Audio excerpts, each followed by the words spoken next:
Hello, everybody, and happy holidays! Welcome back to the Adventures in Silver Nell tonight. A very special holiday one-shot, Cthulhu Destroys Krickle. I hope you're ready for it. This is a reminder, if you're watching us on Twitch, you are building up channel points, which we call rooter points right now. You can go down to the bottom. You can spend them to make things happen in our game, like advantages, disadvantages, crazy stuff. Have a look. If you're watching us on YouTube, thank you so much. Make sure you like, subscribe, and share so you can see more Silver Nell content.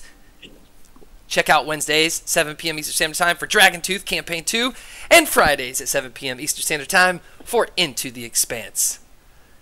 Advertisements over. Let me introduce my friends that I'm going to play with here tonight. I'm your Game Master, Scott Nicholson, and this is Jes Bardsley. What up? What's up, my dude? Frank Martinez. What's up, boys and girls? Heck yeah, and my good friend and cousin, Zevi Heffner Gibson. Howdy. Alright, we'll hold off on introducing our characters just yet. You can see their names and classes and stuff on the overlay right now, but I think we should just jump into this. I'm going to turn up the Christmas music. You guys can't hear it. Here we go. In the northernmost part of Amubit, where the snowstorms persist the year round, there's nestled inside a snow-covered forest the happiest place to be found. There are wreaths on the doors, candles on the paths, there's a town center tree with a star. It's the holiday season in this tundra town, it's the Krickle time in Valinor. The half-elves are tinkering, sanding and crafting in the Valinor toy factory, each one creating a year-long collection to place by the town center tree. Carols are sung, snowfolk are built, there's the smell of peppermint in the air. Baked goods are laid out on long wooded tables that are longer than Chris Krickle's hair. Before we go any further, along those big tables where there's schnozberries and goobleglops and weird cookies and foods that seem to be walking, and tons of people from Valinor in one big moment of celebration before Mithras is about to arrive. We zoom in and we see a lizard folk druid. Please introduce yourself, Leximus. My character's name is Leximus Hemingway the 14th, but his friends call him Lex. And he is a druid, and his family and myself are diamond excavators in this small town. You're sitting at this table. How are you finishing up your presents and gifts for the celebration of the year? I'm starting to shine off this special diamond I've been working on for a little over a year to be presented. It looks like a Christmas ornament, but it's got stars shooting out. Noticing that, whoa, that was cool. Noticing that diamond on the other side of the table, please introduce yourself, Dave Brander. Well, Dave is half orc, comes from a family of mixed races. It's okay. Everyone has fun. But family of carpenters. Family of carpenters with a son in fighting. So whenever he got done with fighting in battles and skirmishes and whatnot, he takes that knowledge of carpentry and knowledge of fighting and makes accurate soldier minifigures. Ooh, so tiny little... Oh, that's cool. Is there some with you at the table right there in the middle of this celebration? Yeah, I'm just like finishing painting the final last detail. I have like a magnifying glass glasses on, just like to get into there. Kind of hunched over. There's like 50 or so to one side and like 3 left that I have to do. Surrounding you guys are different families of half-elves and some half-orcs and some lizard folk and some humans and everyone from all these different businesses that you've known through this town for all your life is presenting the most beautiful work they've ever presented. And there's a general feeling that this truly is what it's hyped up to be, the happiest time of the year. An angel named Mithras appears on Krickle and accepts all the gifts they prepare. And then in return for their generous gifting, she gives back to them... And then in return for their generous gifting, she gives back to them things to share. It's a tradition I mess up on Krickle. She once gave them snobblers, an otherworldly treat that never ran out or went bad. She once gave a phoenix to a man in a tavern who shared it with his small son named Chad. Yes, Krickle in Valinor is the most joyous time ever been. Well, it's worth the induction. Well, it was, I should say, because one fateful day, Valinor met its destruction. Before you guys, above the tree, a bright light, brighter than anything in your own dreams, shines through. It feels warm in this tundra, and it floats down in front of the tree, making each ornament glisten. You can almost hear angels singing before it parts, and out walks this large, tanned-winged angel, beautiful fey goddess, with skin that almost looks like it was painted on, as she smiles and out reaches her arms, and everyone cheers because Krickle has just begun.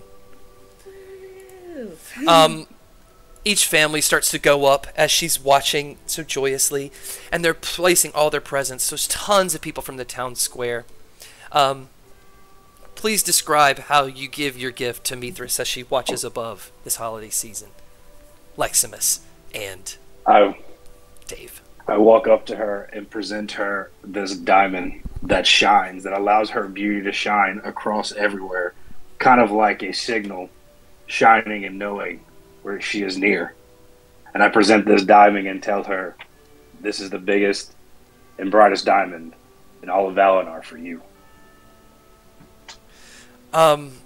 It seems to float above and just comes closer to her and dissipates into the portal behind her as you see this warmth grow over her soul, and she reaches forward, and it seems like her arm shouldn't even be that long, but somehow you feel the touch on your face and this goodwill towards the humanoids in this world, and you feel that very soon your wish will be granted. And what about you, Dave? So finishing up, laying it dry, near the end of the line presenting, but I just have this satchel full of tiny wooden soldiers, and as I walk up to her, I give her the satchel, like, I may have seen the bloody battles of war, but I present you here with new creations for the younger life so that they can learn from me.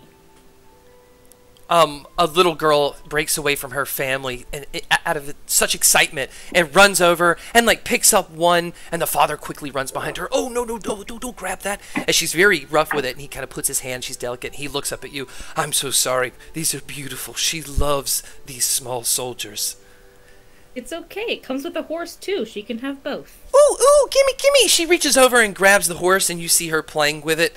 And Mithras comes down and just wings wrap around this moment as she just watches and nods to the father, and he pulls her away.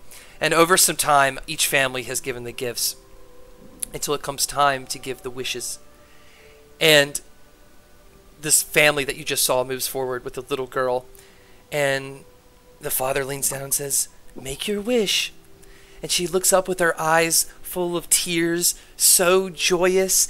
She's about to bust, and right before she says something, she stops, and she looks over and looks at Dave's small wooden soldiers.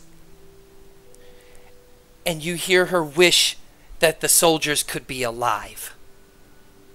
And Mithras, so gracious that her family would give all these things, granted her and her father a wish, and you see those soldiers quickly pop up with dust sparkling around them and start moving around and dancing as the horse gallops around. They seem a little bit bigger, like life oomphed them up. You could fit them in two hands now, and just creates a scene. But you've made so many, there's got to be, 40, 50 of them.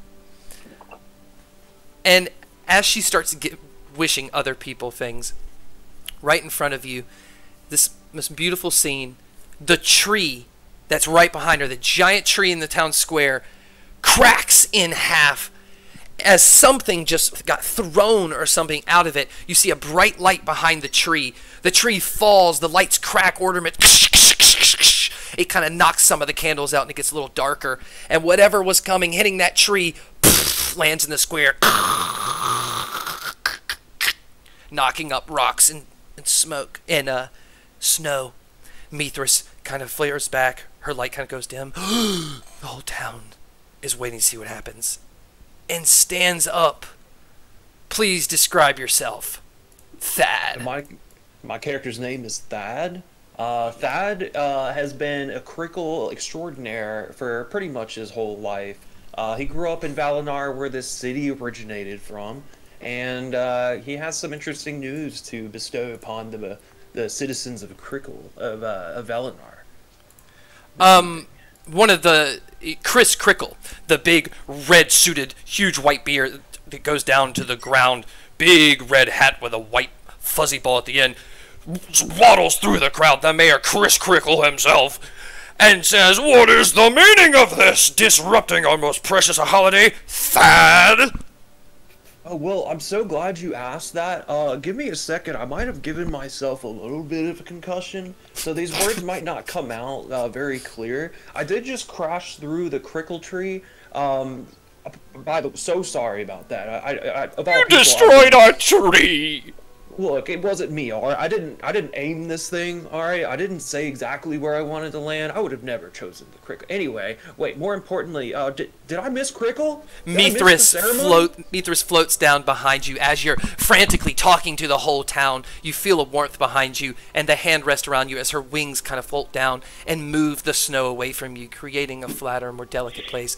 And you feel the calmness and a voice inside of you, Thad, say, "Relax. What troubles you, Thad of Valinar?" Oh, I just don't even really care too much about what I was about. Oh, what am I saying? Okay, guys, listen to me. Have you guys heard of the big Cthulhu like monster coming here, wandering over to this city? I know you guys have seen like monsters and stuff before, the whole town is like, "What? Okay, well, hear me out. Hear me out. I know this isn't exactly what you expected this evening, and it's really hard to, be distracted by anything else when there's freaking Krickle all over the place. Anyway, so we're all about to die.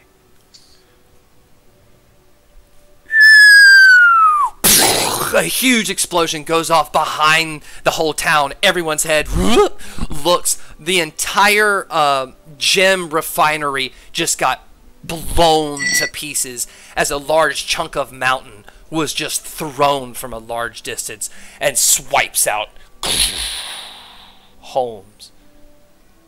The whole town erupts in chaos. Mithras immediately turns to go back towards her portal, but as she does, everyone sees right coming out of the forest, as tall as 6 skyscrapers, a large black from the clouds. Its heads are tipping it.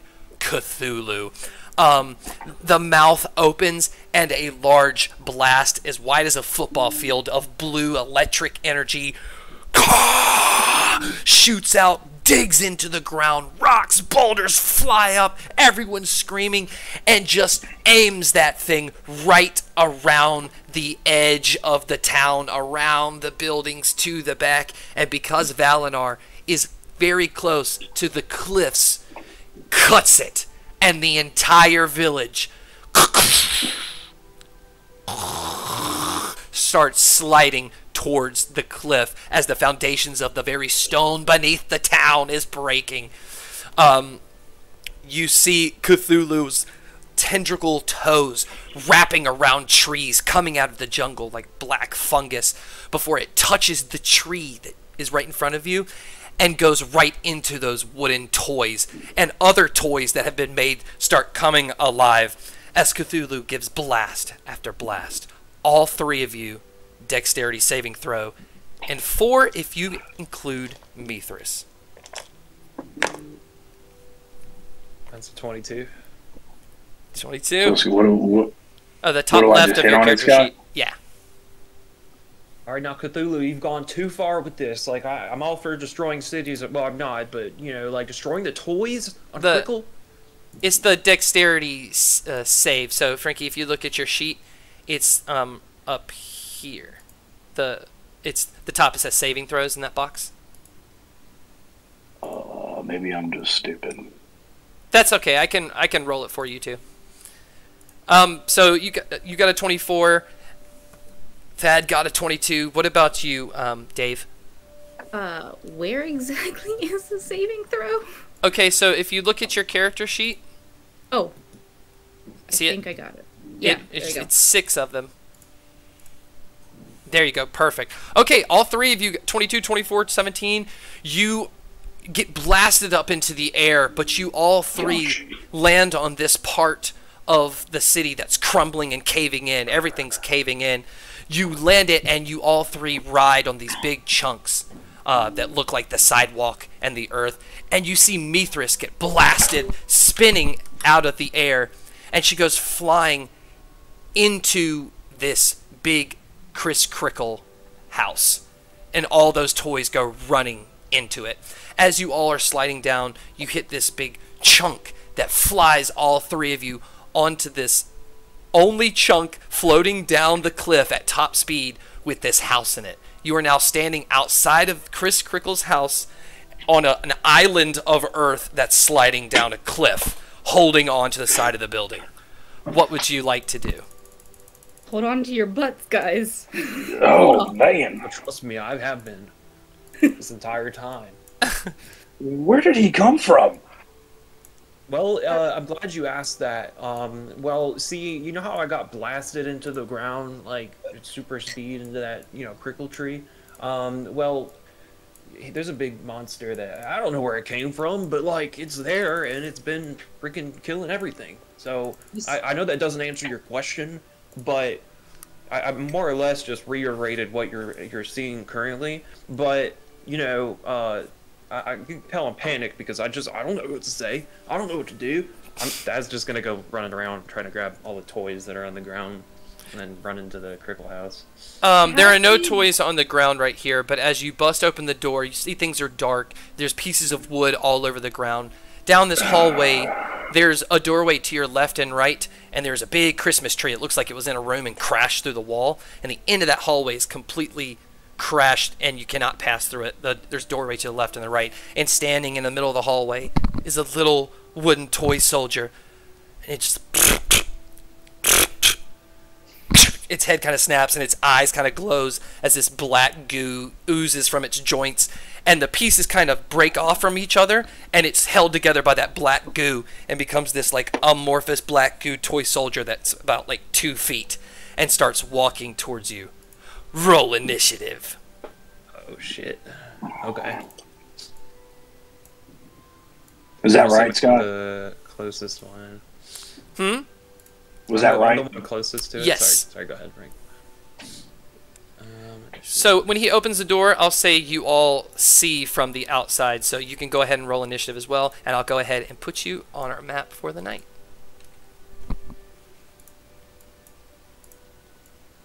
Alright, I got a 15, Scott. Okay, cool. Let me put it. Your boy got a 6. I got a 12. Okay, so you can see down the hallway. This is our little scary monster over here. Alright, let me go ahead and roll for him. Ooh, he got a 20. No, we're fucked. It's that kind of night, isn't it? Thad got a 15. Leximus got a 6. And Dave got a 12. Okay, we'll put it in descending order. It's going to be the toy, Thad, Dave, then Leximus. Fix. Perfect. Okay, let's get the stats out. Let's do this. The toy is immediately going to charge at you guys. Right? Why not? But it's a smaller toy, so it doesn't have that much. So it's just going to 5, 10, 15, 20, just run screaming across the floor at you. You hear the screams of Mithras in the back. Didn't mean to click that. My bad. But I'm getting used to this. You see its little hands, like the wood shards, make these like scissor type things as it runs towards you. But it's all it can do is run. I guess it'll 5, 10, 15 run right in front of Thad to take the action to dash, and just like that, it's Thad's turn. This toy just ran straight from the darkness at you. Merry Krickle. Alright, Merry. Thad's just gonna kind of like stand back like, whoa, little buddy, I thought you were cool like 30 seconds ago. Do you think that... No, he can't say all that in that time period. But I'm going to go ahead and use my short sword on him. Cool. Go ahead and roll your attack. Alright, it's a 25. Yeah, that definitely hits. Okay, and it's 5 piercing damage, but I also gain, I think, fighting style. Wait, no, that's just for archery. And you actually have extra attack as a ranger, level Yeah. 9, so go ahead and roll it again if you want to swipe again. And then I'm going to use... Fuck it, I'm going to use my longbow as well, right in his face. You'll have disadvantage within melee range with the bow. Oh, really? Yeah, because you're like trying to get it together and shoot in his face.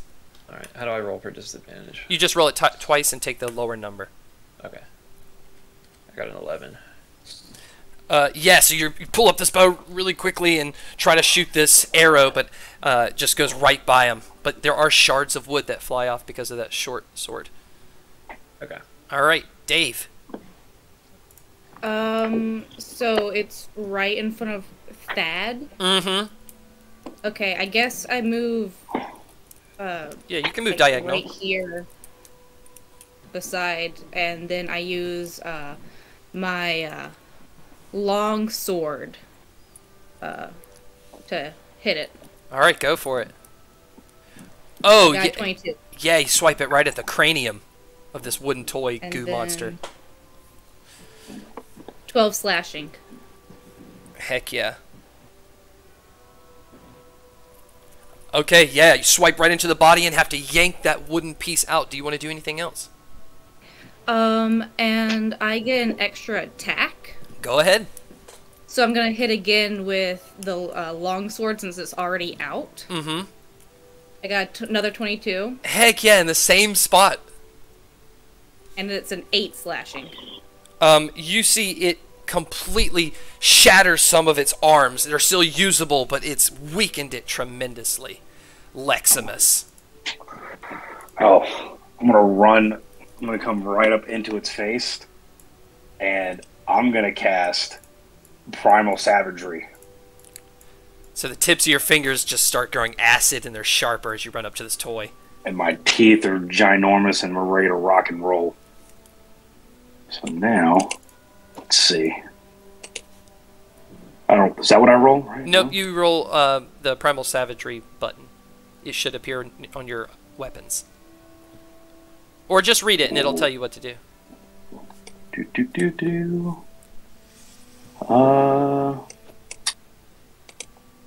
It says make a melee spell attack against one creature within 5 feet of you. On hit, the target takes 1d10 acid damage. Alright, so roll a d20 and add a 7.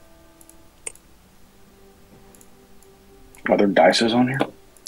Yeah, so if you go to the left on your I screen, see it. click on one of those. Alright, it misses as you swipe across from him. That's fantastic. Do you have an extra attack as a druid? Or no? Probably I not. don't think so. Okay, cool. Any bonus action things? Any spells or anything? I swear it had something, but no, we're good right now. Alright, cool. It's the Krickle Toy's turn. Let's get down to business. It is going to scream its head off. And with that scream, somebody... Each creature within 60 feet of this toy must make a DC Wisdom saving throw. So everyone click your Wisdom saving throw at the top left of your character sheet. Got 13. 15. Okay. Oh, I might be stupid. All right, let's see. That's There it. it goes. I got a 10. There you go. Okay, so Dave Brander, you are not affected by this scream, but Fantastic. Leximus and Thad, you are super frightened of this scary Krickle toy, so much so that for the next minute, you have to try to get as far away from it as you can without attacking it. And at each end of each of your turns, you can roll that saving throw again. Okay. All right. So that was its turn. And then it's going to make one of those. It's going to make a attack with its claws on Leximus and Thad, the two who got it. So,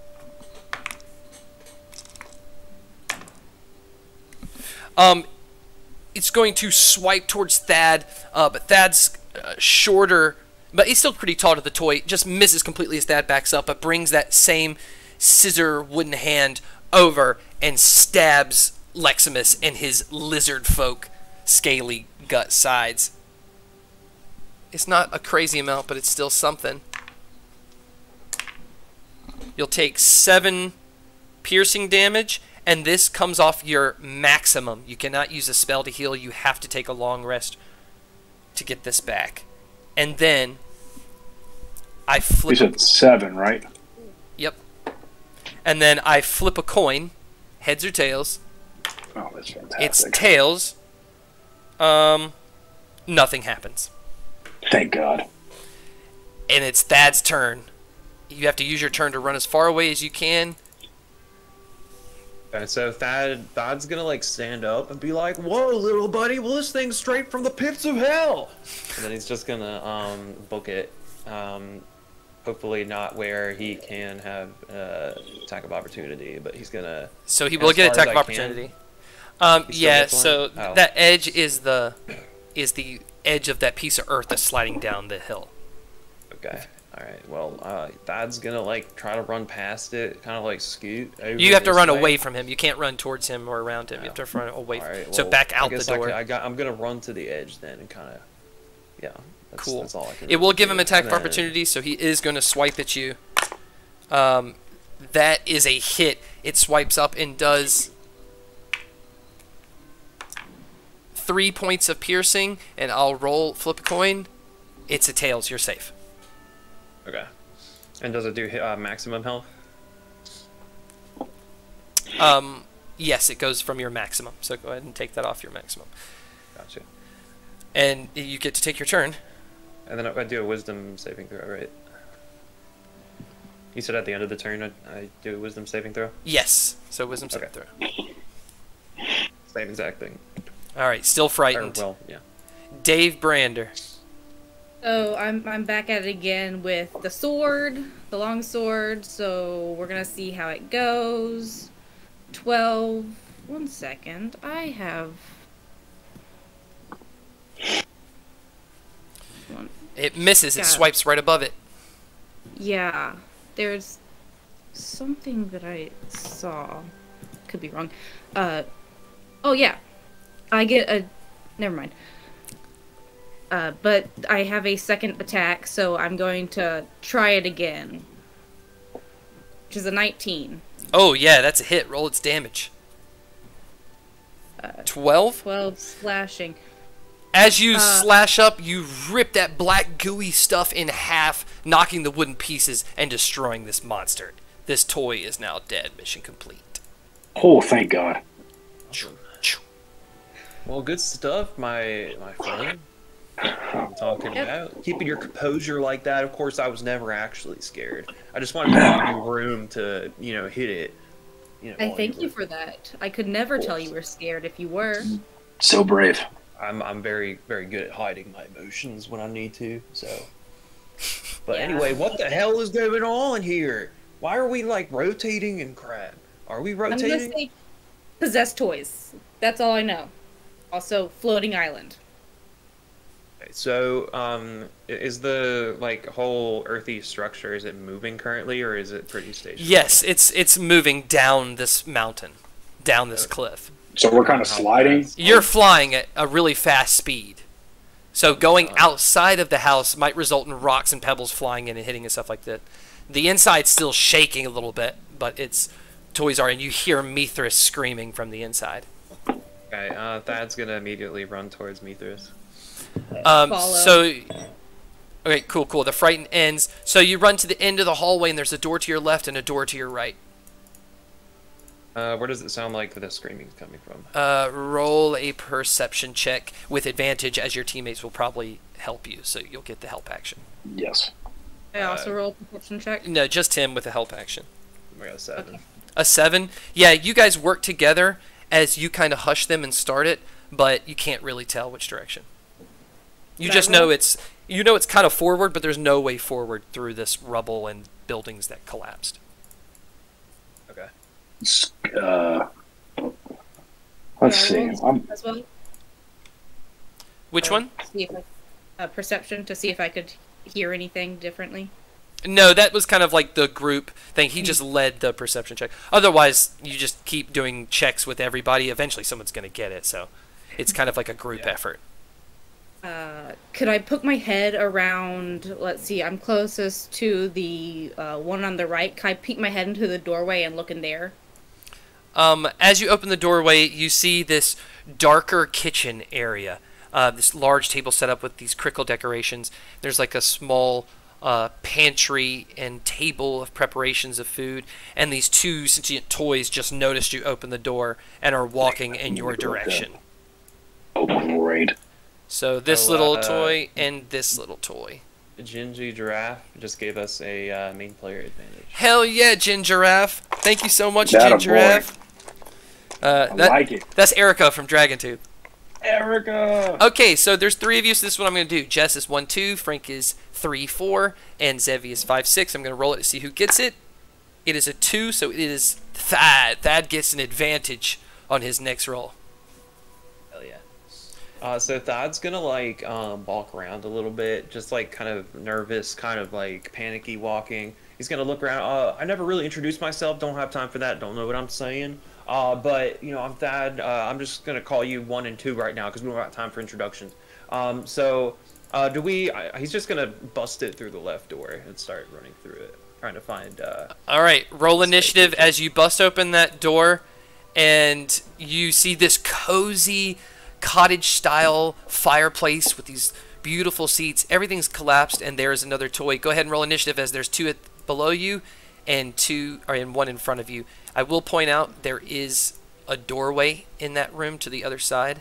If roll 20 will let me show you. Do I roll initiative with advantage or? Yes. So that'll be how you get your advantage. Okay, so I got a 19. I got a 7. All right. I got a 5. This is not good tonight. Okay. It'll pick You up. can do It'll that. pick up. You can do The this. dice are not treating me well tonight. All right. Sorry. What did you get, Thad? I got a 19. 19. Leximus. I got a 5. Oh, 1 down. Dave. 7. 7. Okay, cool. Let me put these little guys in here.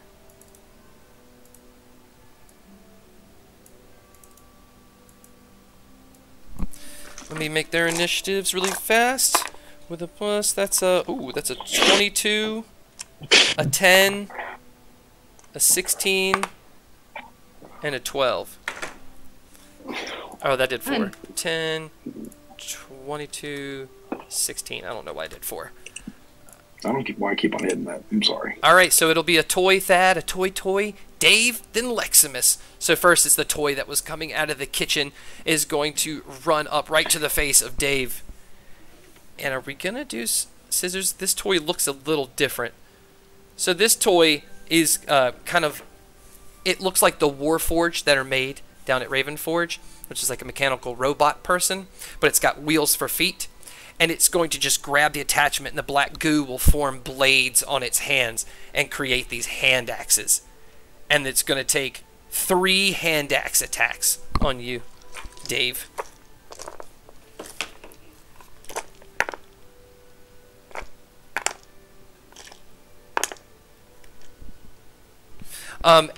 As you open the door and saw them coming to you, you hear Thad behind you bust down the door, and as you turn, they're right in front of your face, and it gets you with all 3 right into your armor, cutting through your armor a little bit into your chest.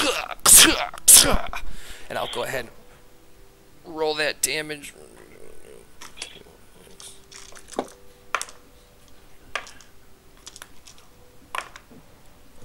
That's going to be 17 points, not off your maximum, of slashing damage. Okay, 17. Mm-hmm. Okay, and it is Thad's turn. He's at the doorway because he just bust open the door. What do you want to do? Okay. Do I have a chance to hit Dave if I aim for the one that's hitting them? Only if you roll low. But it's in between the legs of Dave, so you can just aim right down and shoot it. But if you roll really low, you will hit Dave. I'm gonna do that. So I'm going to use my longbow, and I'm just going to aim right between the legs. It is a 15. That hits. Okay, and it's going to do 8 damage plus 2 because of fighting style. Heck yeah. That's 10. And then for my second move, I'm going to aim at the one that's in front of me with my longbow. It's 23. It goes right into him. 7 plus 2, that's 9 damage. Heck yeah. All right, make sure you're keeping track of your arrows too. How many arrows have you used? I've used 3 so far. All right. And how many do I have total? 20, you said? You had 20, and there's on your character sheet at the right side, there is a little meter you can click off. You can always just claim that you're grabbing arrows out of the dead things too, so as long as you point that out. It is the Krickle toy's turn, is the one you just shot, and he is going to run at top speed. 5, 10, 15, 20, and take 3 hand axe attacks at you. Make sure, I think I know what it is.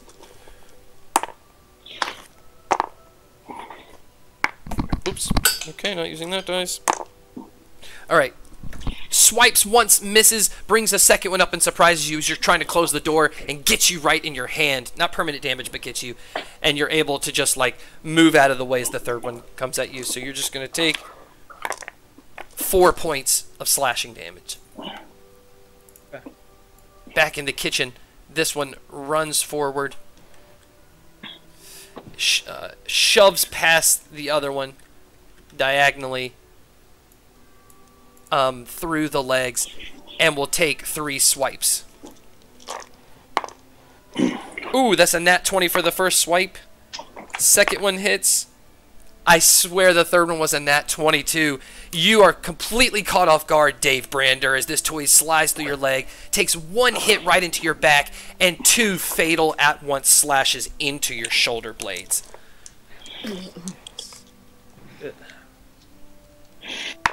Wait. These things don't fuck around. No. You're going to take 28 points of 28? 28 points of piercing damage. And it is your turn. So I have my long sword, and I'm going to hit. Can I go for like a swipe to try to hit both of them? Yes, but I'll give it to you at disadvantage. Because Okay. once you hit that first one, you're losing momentum. Okay. I'll actually do. Yeah, I'll do that. But I'll let you do it twice Yeah, I was gonna do for that your twice. double action. So you said roll twice for disadvantage, take the longer one. So that's a 10 for the first hit, or 10 for the first one. All right, 10 misses. And then I guess coming back around. So after going through the first swipe, coming back second one. Okay. 15. 15 does hit. You're able to get both of them with a swipe. So I'll let you roll the damage as if it was a normal hit, and then you can divide the damage any way you want between the two. Okay. Slashing. Okay. 7. So who gets what? The one who hit me the most gets 4, and the one Okay. who hit me the least gets 3. Done. Okay. Anything else? And that was my, I guess that was my attack. Yeah, 2 attacks. I can't really back away now, can I? Mm-mm. I'm stuck here. Okay, Leximus. You Oh, see man, all your right. allies getting their asses kicked. It's time to engage. Alright. I'm gonna cast Ice Storm. Oof. Okay, describe what you're doing here. So all you see is ice come out of my hands and makes a 20-foot raise and 40-foot high storm inside this building.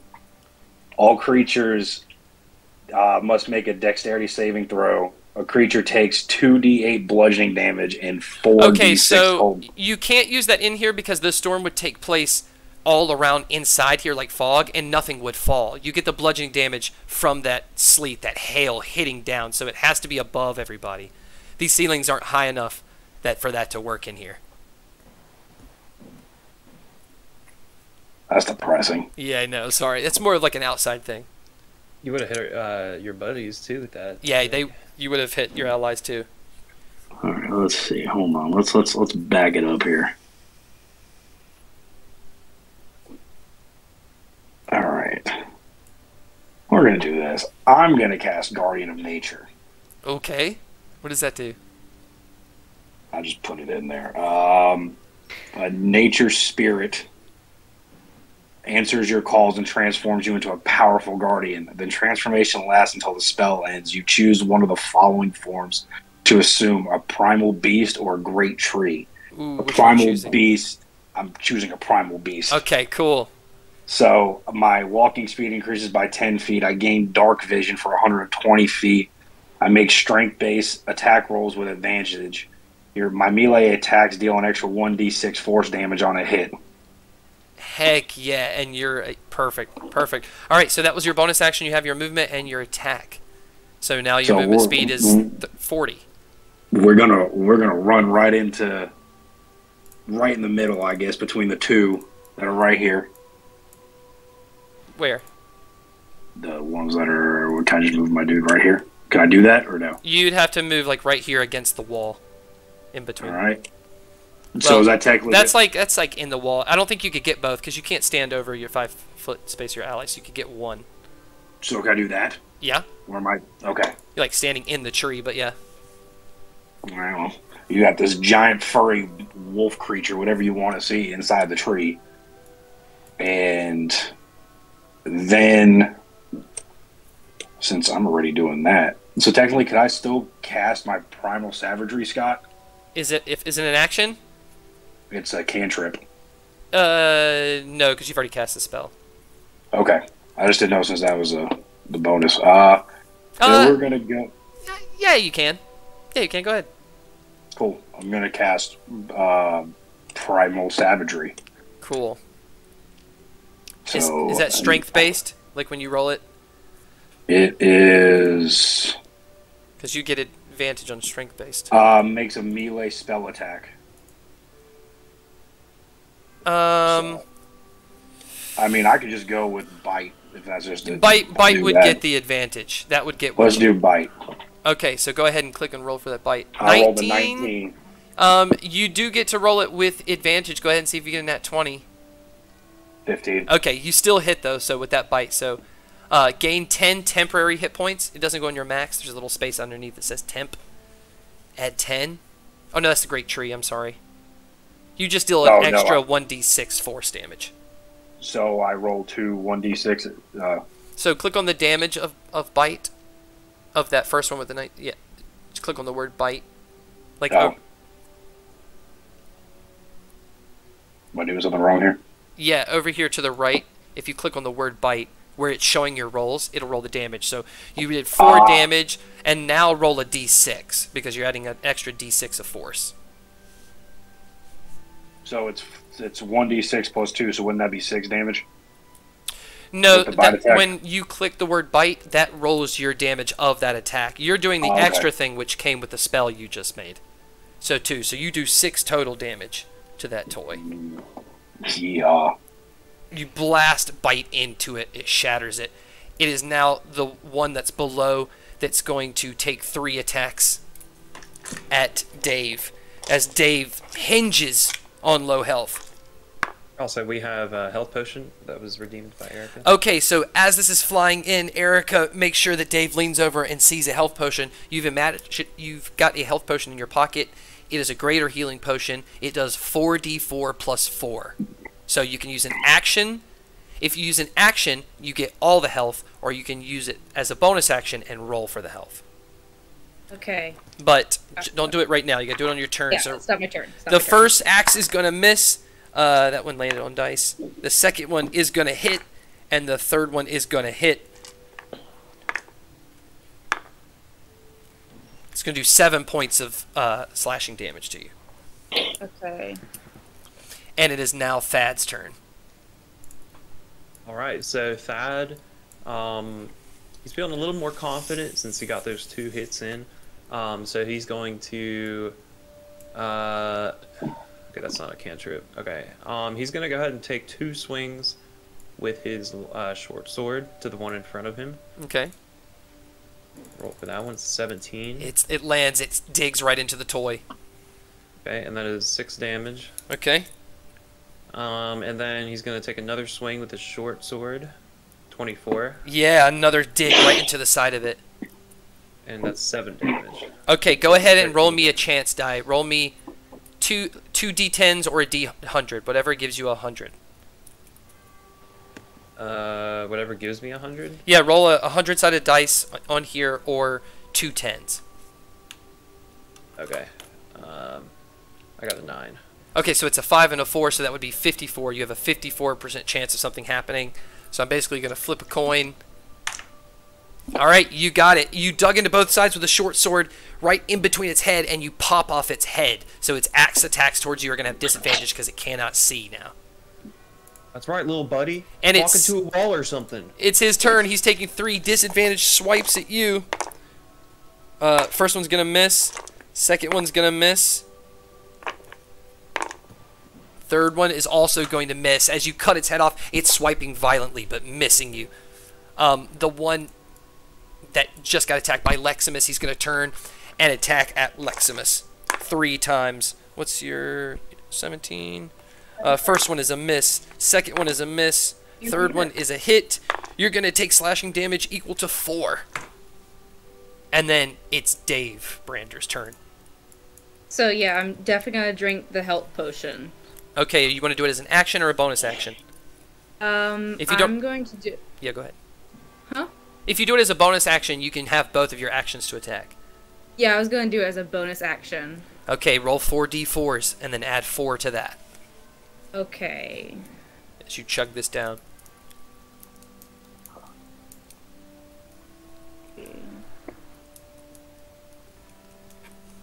I got 2. 1. Oh no.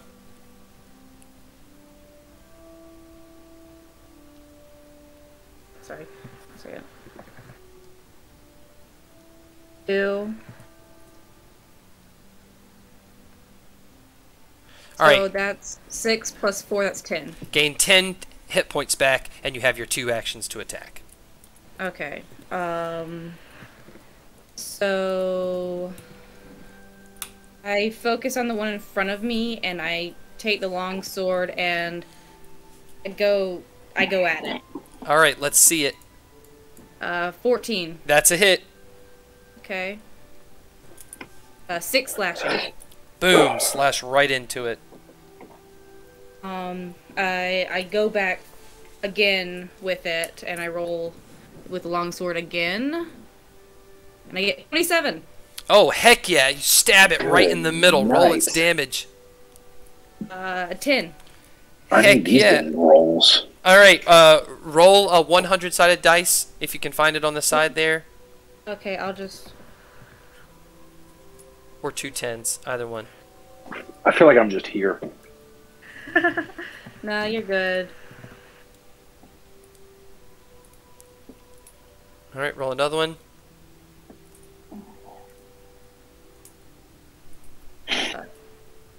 Seven, 1. 5. I guess in the So order it's that I a keep 15 out of 100 chance. It fails, nothing happens. Leximus. Oh, man. All right. So I still got both of these boys in front of me. Well, that one at least. All right, Scotty boy, I'm just going to go right back at it. We're going to take a bite out of this son of a bitch. Okay. 18. Yeah, you dig into it. You still have advantage because nobody... Oh, you did get hit last time, right? So roll a concentration. Did I get hit? Yeah. Oh, no. Yeah, for like 4 or something. No, you haven't touched. You haven't hit me. I think you went after both of them. Gotcha. Okay, so you're still concentrating on this spell then. I have another question, Scott. Since this one's technically cornered, don't I get advantage anyway? Dave would have to be at a diagonal at least, or the complete opposite side. I didn't know. I didn't know how that works. So he's not technically flanked yet. So go ahead and roll. All right, but an 18 does hit, so you roll the bite. Okay. So go ahead and click on the word bite there. with the number that you rolled. Oh, yeah, I know what you're talking about now. Okay, cool. Right here. Is that what I'm supposed to click? Nope, at the bottom right of roll 20, where it shows what you just rolled, the 18 and the 8. Do you see that? Oh, okay, gotcha. There you go. So you got 3. Now roll a d6 for the extra force damage because of that spell you've cast. So you just did 7 points. Describe how you kill it. Oh, I'm shredding this thing apart. You're just seeing wood fly everywhere, piece by piece, legs flying and hurling as this thing screams in bloody murder. You hear Cthulhu's cries as one of the things she's controlling has just been taken away from her. And just like that, it is the toy that's under, like, right coming out of the door. It's going to swipe around to the side, not leaving melee attack zone, and take 3 attacks on Dave. Time to die. Hit. Hit. Miss. You're going to take 13 points of slashing damage. I just got it back. No. And it is Thad's turn. Alright, so Thad has had enough with these little buddies, and he's going to use his Gust of Wind spell on this one in front of him. Okay. So he gets, the creature makes a strength saving throw. Describe what it looks like. What's happening? Basically, like, I'm an airbender. I'm like Aang. I just shoot out like a gust of wind from my hand, a line I love towards it. him. And if he fails his strength saving throw, then he gets knocked all the way back 15 feet. Okay, he did succeed, so that toy holds on, digs into the ground, and the blow does not matter. Is there anything if it saves? No, I think it makes a strength saving throw as long as I concentrate.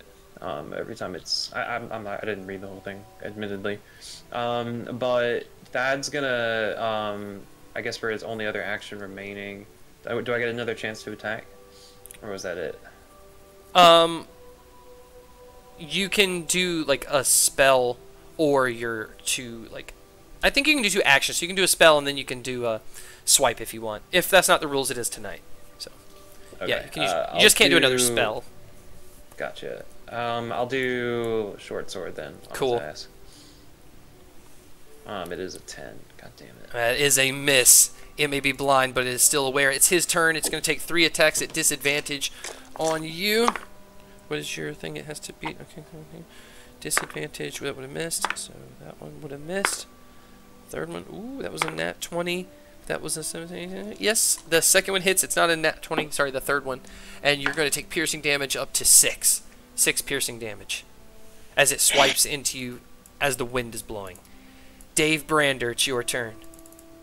Okay, so gonna take that longsword and try to beat the heck out of this dude. All right, let's see it. Gonna roll, got 19. Heck yeah, it hits. Okay. A 5. All right, 5 slashing. Gonna roll that longsword again. 15. Dice are hot. Yeah, that hits. Computer dice. 9 points. Describe how you destroyed this toy. I'm just going, man. This thing has annoyed me so long. I go down one side, I see things fly. I have to go down on the other. It's burst. Frank, can you mute yourself? Yeah, sorry. And I have a bonus action of Second Wind, where I can regain hit points equal to 1d10 plus my fighter level. Ooh. All right, go ahead and roll it. 1d10. And your fighter level is 9. Oh, 1. No. You have better luck tonight. Roll one more time. Fucking Okay. ones. You've gotten like 4 ones. All the short rolls. There you go. 5 plus 9, you gain 14 hit points back. Hell yeah. And I just need a longer short rest to get that feature again. Cool. The whole house kind of shakes as it hits like a big rocky part of this hill that it's sliding down, but everyone is pretty secure. Leximus, the only one remaining, is behind you, and then these rooms are clear. Oh man, can I run right through it and come right here? Yeah, you can. Okay, cool.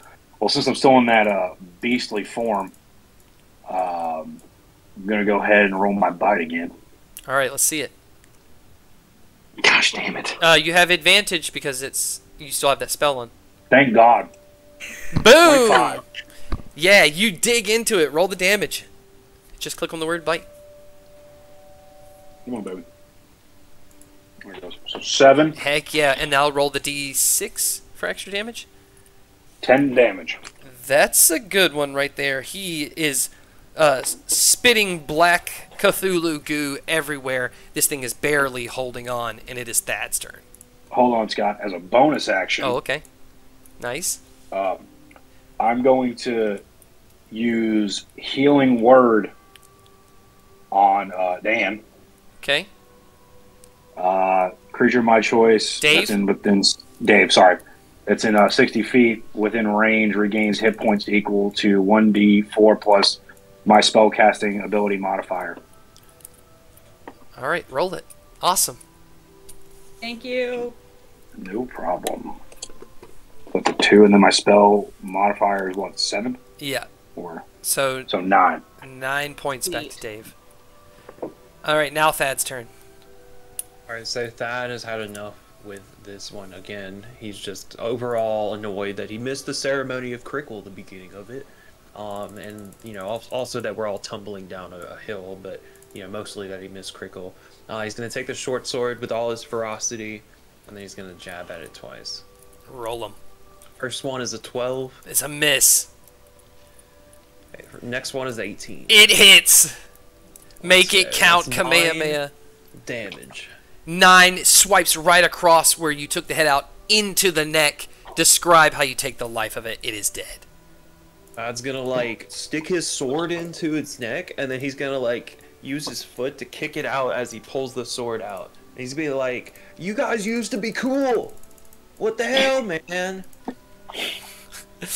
These 2 rooms are now clear. The kitchen shows it's kind of dark. There's no candles or anything lit in it. Looks like celebrations were made. There's food prepared. And in this room above, where there is this furniture, you see presents are everywhere. And there's a big portrait of Mrs. and Mr. Krickle. Comforted together, Mrs. Krickle got that curly white hair. But the rooms are secure, but both rooms are at dim light. I have dark vision, so I can see. Yeah, you can see fine, and if you don't have dark vision, you can only see up to 30 feet.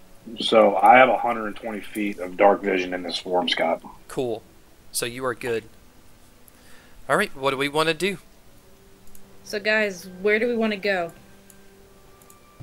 Well, obviously we want to make sure that we can find the Feywild creature so that we can wish this whole situation kaput. You hear Mithras scream from the back of the house, much closer because these doorways are open.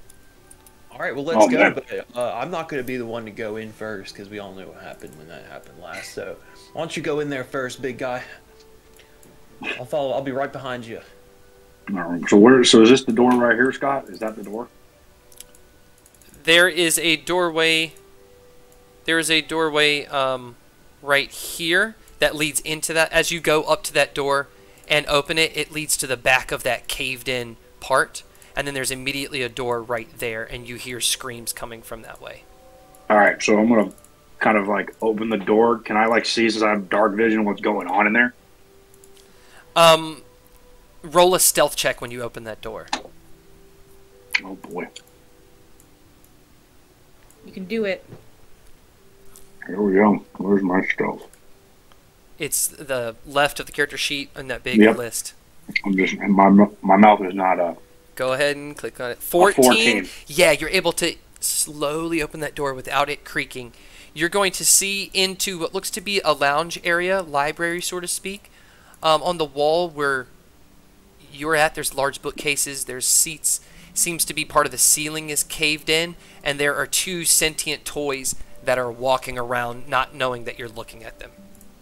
I kind of turn to the group and be like, there's 2 more in there. There is a doorway at the top of that room that leads somewhere up there, and there's a doorway at the bottom here. Okay. All right, well, like, I think the best course of action would just be, I mean, we've already kicked, like, 4 of their asses already. We might as well just go ahead. I mean, time is a waste in here. How much of this hill do you think we really have left? Yeah, we don't want to know what's at the bottom of here. All right, well, then let's do this. All right, Scott, I'm going to crash through that door in my beastly form.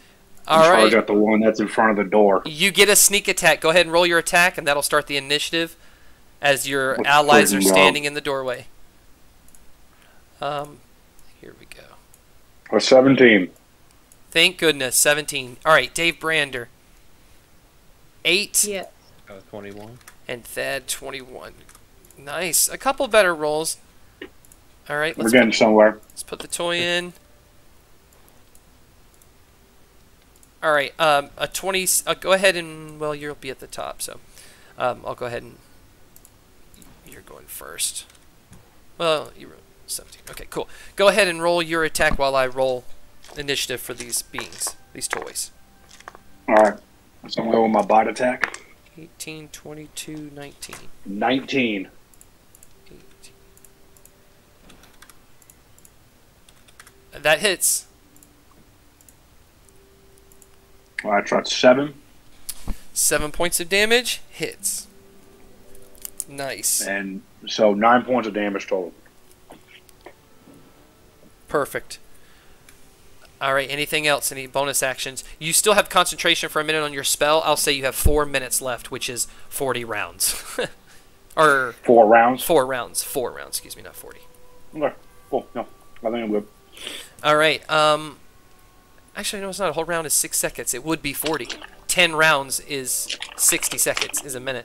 So you have 40 rounds left. Anyways.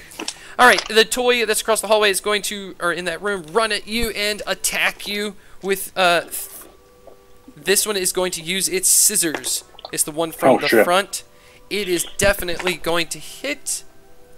And I'm going to roll a coin. That is a tails. That is not happening tonight, apparently. Okay, so you'll take 2 points of piercing damage. Do I need to go ahead and roll a concentration? Yes, you do. Constitution saving throw. A 14. You are good. It is Thad's turn. Alright, so Thad's gonna kind of yell out real quick, like, "You guys used to be harbingers of joy, now you're harbingers of my sword." He's gonna walk through the front, and he's gonna take his longbow. And which is the one that he didn't hit? Is the one to his left? Or like on top of him? This is the one he was swinging at, the one at the bottom, and he missed. Alright, Or so he hit. Thad is gonna use Hunter's Mark on the one at the top. I choose a creature I can see, and then until the spell ends, I deal 1 extra d6 to it. And I'm gonna go ahead and roll my longbow. Hell yeah. It was a 10, because it was a freaking 1. That is a miss. Go ahead and roll. Okay, so yeah, go ahead and roll another one. You're being very generous tonight. No, Scott. that's It's almost like it's no. the You holidays. have a second attack, right? Yeah. Yeah, roll your second attack. And it's another one. Oh Let's no, go. both catastrophically miss. You have movement left. I'm just gonna go ahead and blame that on the, the tumbling structure that we're in right now. Sounds good. Sounds good. All right, the one on the other side of Leximus is going to attack 3 times on Leximus. It's a miss. That's a miss. And that's a miss. All 3 miss. It's your turn, Leximus. And then it'll be Dave. Beautiful. Because your sneak John, attack real was free. quick. When I took the 2 damage, is that my maximum or my temporary? Oh, with that one with the scissor stuff, that is maximum. So that's 2 off your maximum. Okay. Alright, so just showing this form, I'm just gonna go ahead with my bot again on the one that's still directly in front of me. When it hits your maximum, it still does damage to you. So if your maximum is 80 and right now you're at 49, it'll take 2 off that 49 and off that 80. The damage it's doing to you also comes off your maximum. Okay. I'll go ahead and bite. All right, let's see it. Jesus, that's a freaking 8. You have advantage because you're still concentrating on that bonus action. Thank God.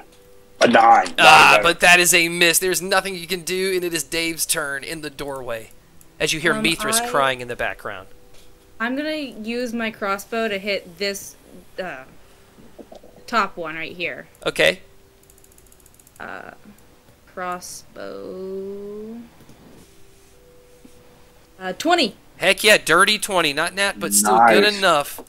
Roll the damage. Click.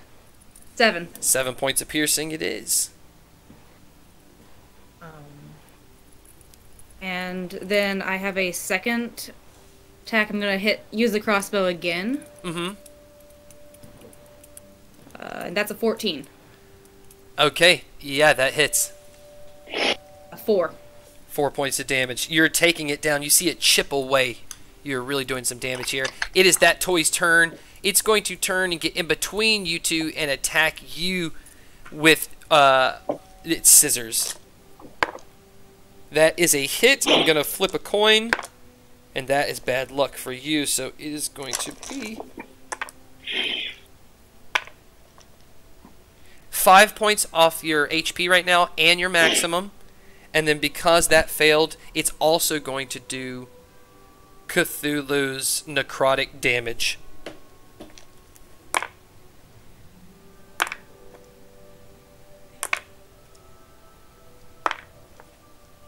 Nine points. 9 points of necrotic damage on top of that. That does not come off your maximum.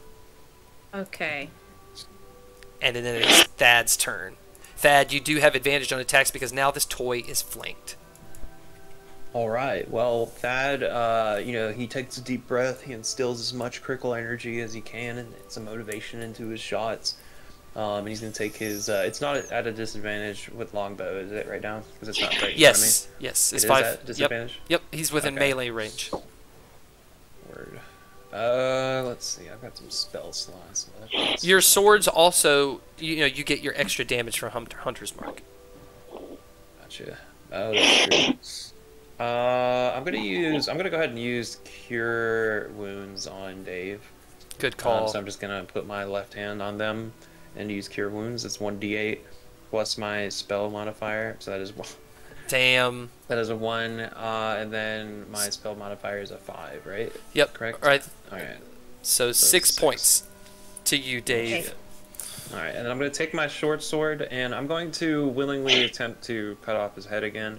And I'm going to roll the sword. Right. 26. Ooh, that was a 19 to get it. Okay, so yes. So go ahead and roll the damage. Okay. 4 plus the Hunter's Mark. It's another 1. So Roll it again. It's Krickle. So generous. I hate these ones. Love it. 2. All right, All right, I'll take every damage I can get. All right, That's and 6 now roll a 100-sided dice, or 2 d10s, for your chance. This is the Krickle Spirit chance. 97. 97% chance. It definitely rips the head off. It will have disadvantage on its scissors attacks now. Would you like to use your movement? I don't really have much where to move. No, I'm going to stay where I am. Okay, the toy on the other side is going to attack 3 times on my good buddy here. But he's going to tilt a little bit. He will have advantage because you are flanked, even if he goes to the side right there. So 3 attacks with advantage. Oh, it's just 1. It's the scissor. It hits. It will do...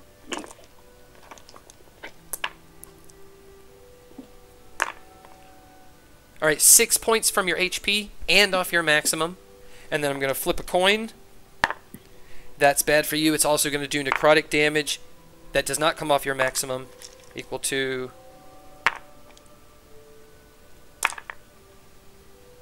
12 points of necrotic damage.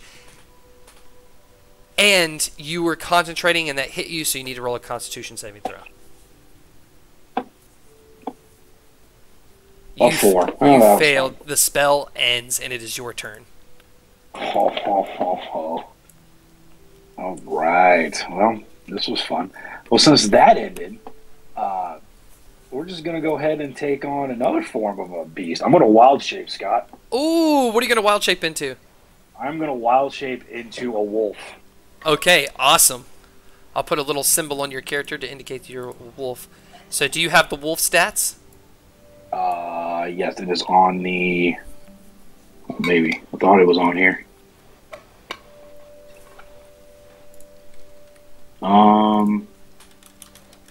Placed by statistics of a beast, but you retain your...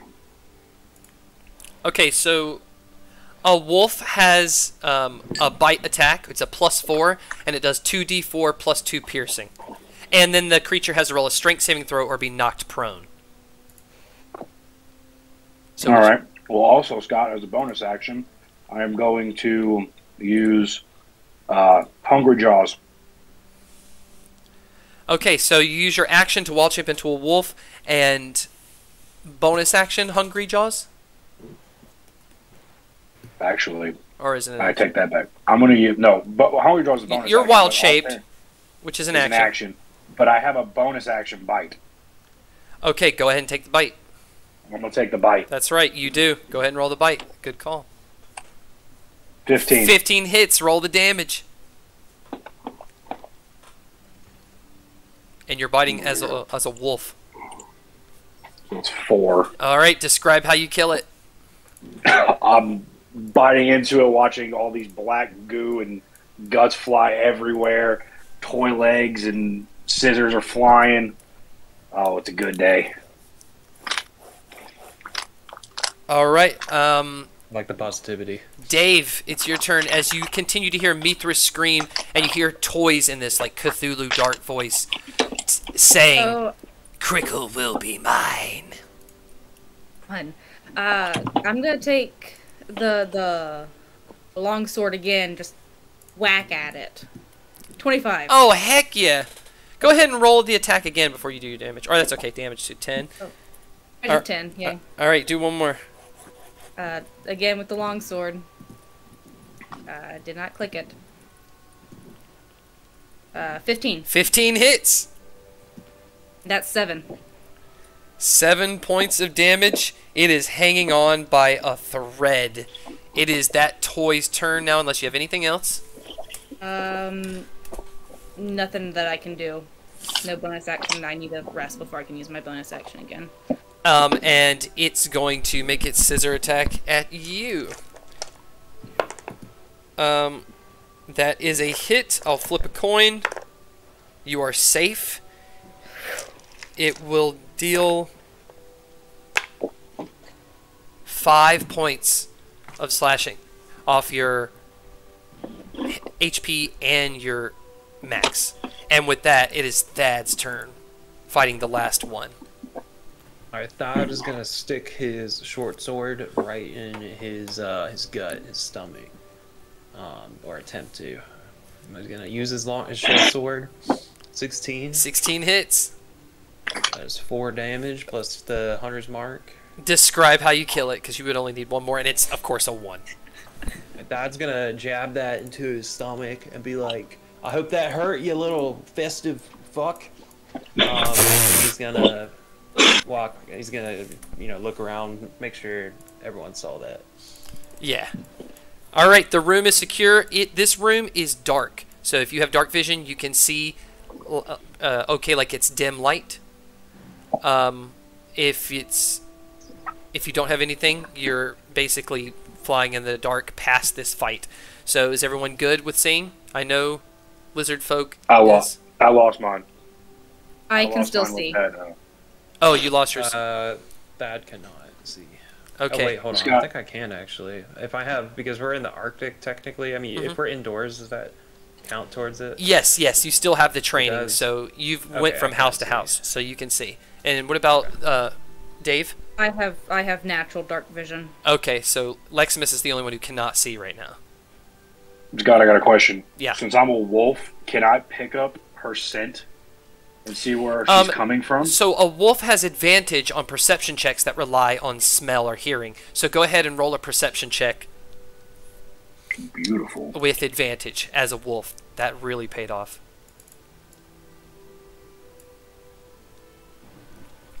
11, 19. Okay, so you can tell through that doorway that you're closest to. The sound is coming through there. It looks like there's another couple up layers of wall in between, but it's in that direction towards the back. I'm going to look at everyone saying it's through this door, but I need one of y'all who have night vision to see through here. I can't see.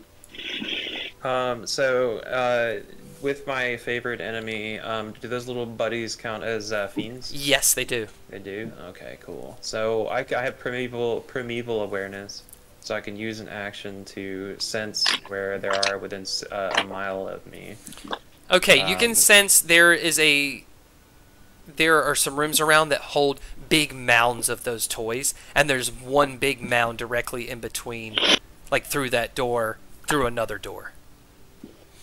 Okay. And I don't know exactly how. So many in there this are, next right? room, you don't sense any. So, okay, we're good to go then for this room. Alright, guys, well, there aren't any in this room that we know about at this moment, unless there's some sneaky little shits. So, I said we just go in there and see what kind of joy we can bring to this whole situation, you know? Let's do it. As you guys walk into this next room, it is a bedroom.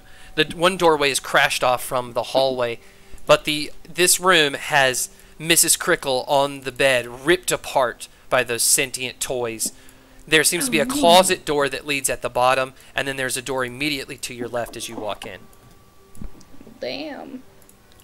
Do I still... You know, Thad, with all his, history with Krickle, he knows how impactful this is. So he's going to walk up to her and kind of put his hands on her shoulders and be like, hello, come on, wake up. We've got more Krickle to celebrate. As you put your hands on her, she kind of turns, the blood from her mouth. Her glasses are broken on her chest. And she says, please make sure that my gifts are given to Mithras. And just kind of rolls her arm over to the corner where there's pieces of wood on these presents. And she dies.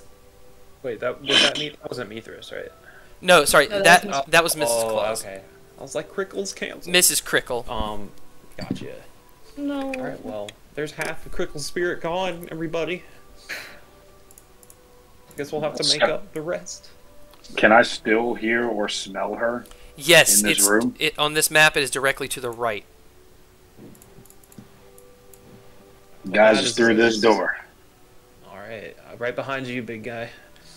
All right, what do you want to do? You want to open this door? You want to sneak open the door? You sense I something want to kind behind of this door. sneak. I want to sneak this. Stealth check. Let's see it. A 21. You peek open the door just enough to reveal there is a massive mound of toy dolls that all turn and look at you with like their eyes dripping out with black goo and stuff. And there is a doorway directly behind them and a doorway directly beside them. And before we move forward into this fight, we'll go ahead and take a 10-minute bathroom break so everybody can go use the bathroom. Sound good? Sounds good. All right, thank you for watching, everybody. We will be right back. See you soon. Welcome back from the bathroom break, everybody. Happy holidays, and welcome to Krickle in Silver Nell, except Cthulhu is destroying it. If you've missed us and you're just tuning in, these three brave adventurers, Dave Brander, Thad, and Leximus Hemingway the 14th, have banded together inside Chris Krickle's house himself while it's falling down the cliffs of Amabit, trying to save the angel Mithras and save the holiday of Krickle, even if it looks like the town itself has been destroyed. So, before we roll initiative, because they've just opened a door to a big mound of creepy dolls that block doorways that lead to Mithras, somebody in our chat put a main player finds a potion. So I'm going to roll it. Jess is 1-2, Frank is 3-4, Zevi's 5-6. It goes to Frank. Yeah. All right, roll initiative. What do I do for the health potion, Scott? Oh, I have to drink it. Yeah. At 20 for initiative. Hell yeah. I got a 21. I also have a 21. Perfect. So it's going to go Thad, 23 total. Thad, Leximus, Dave, and then those Krickle toys. So with that being said, I'll say you guys were a little closer to the door. Go ahead. Thad, let's see what you got. Doorway is Alright, open. You can see. Thad is going to use Spike Growth. It is a concentration ability for up to 10 minutes. The ground is a 20-foot radius centered at a point, and I'm just going to put it right in the middle of those fuckers. Mm-hmm. And it's going to be twists and sprouts, hard spikes and thorns.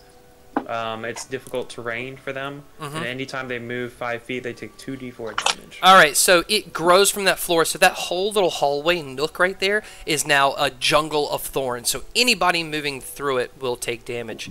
So it is in there. It's up to like their heads, but you just see the eyes of these creepy dolls staring at you with the Cthulhu poison in their eyes. So you said they're about 2 feet tall dolls? Yeah.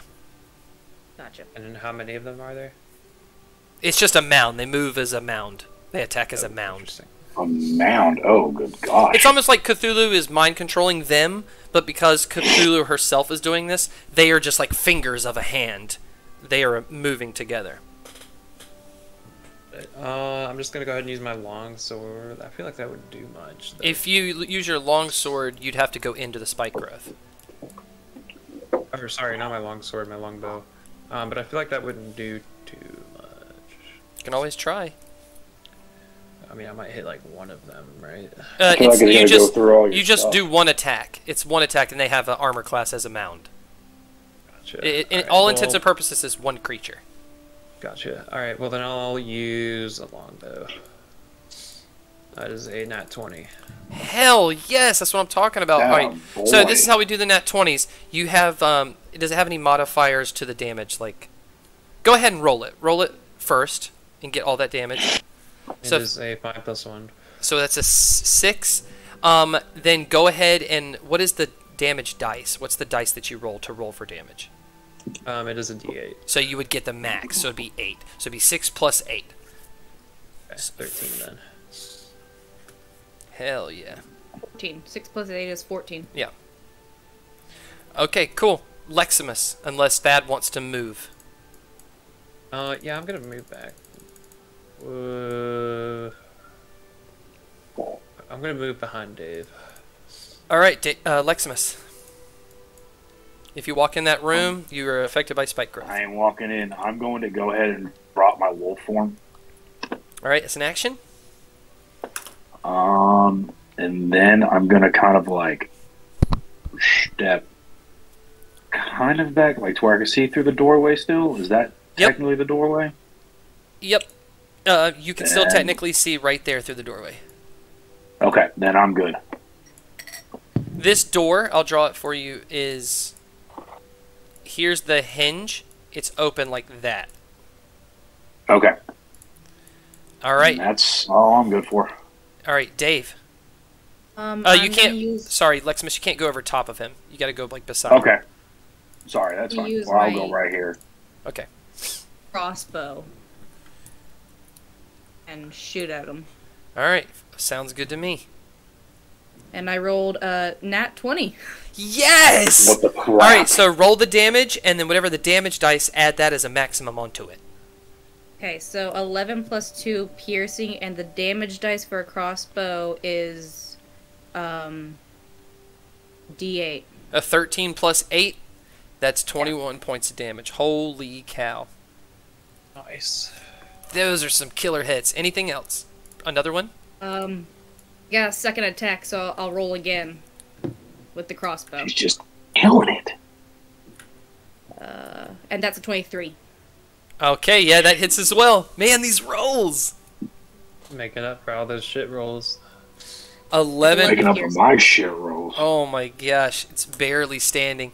It's their turn. They're going to walk through the spike growth out the door to you. So they went 10 feet. So what's 10 feet of spike growth damage?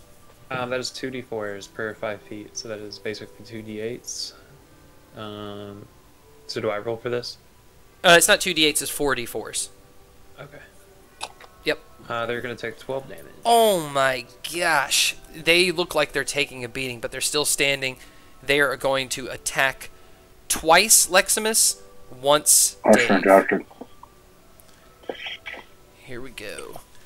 They're going to pop out of this mound, out of this spiky growth in this hallway. Miss. The second one will hit. And for Dave, it is a nat 20. You can't make this stuff up, man. This is great. All right, so...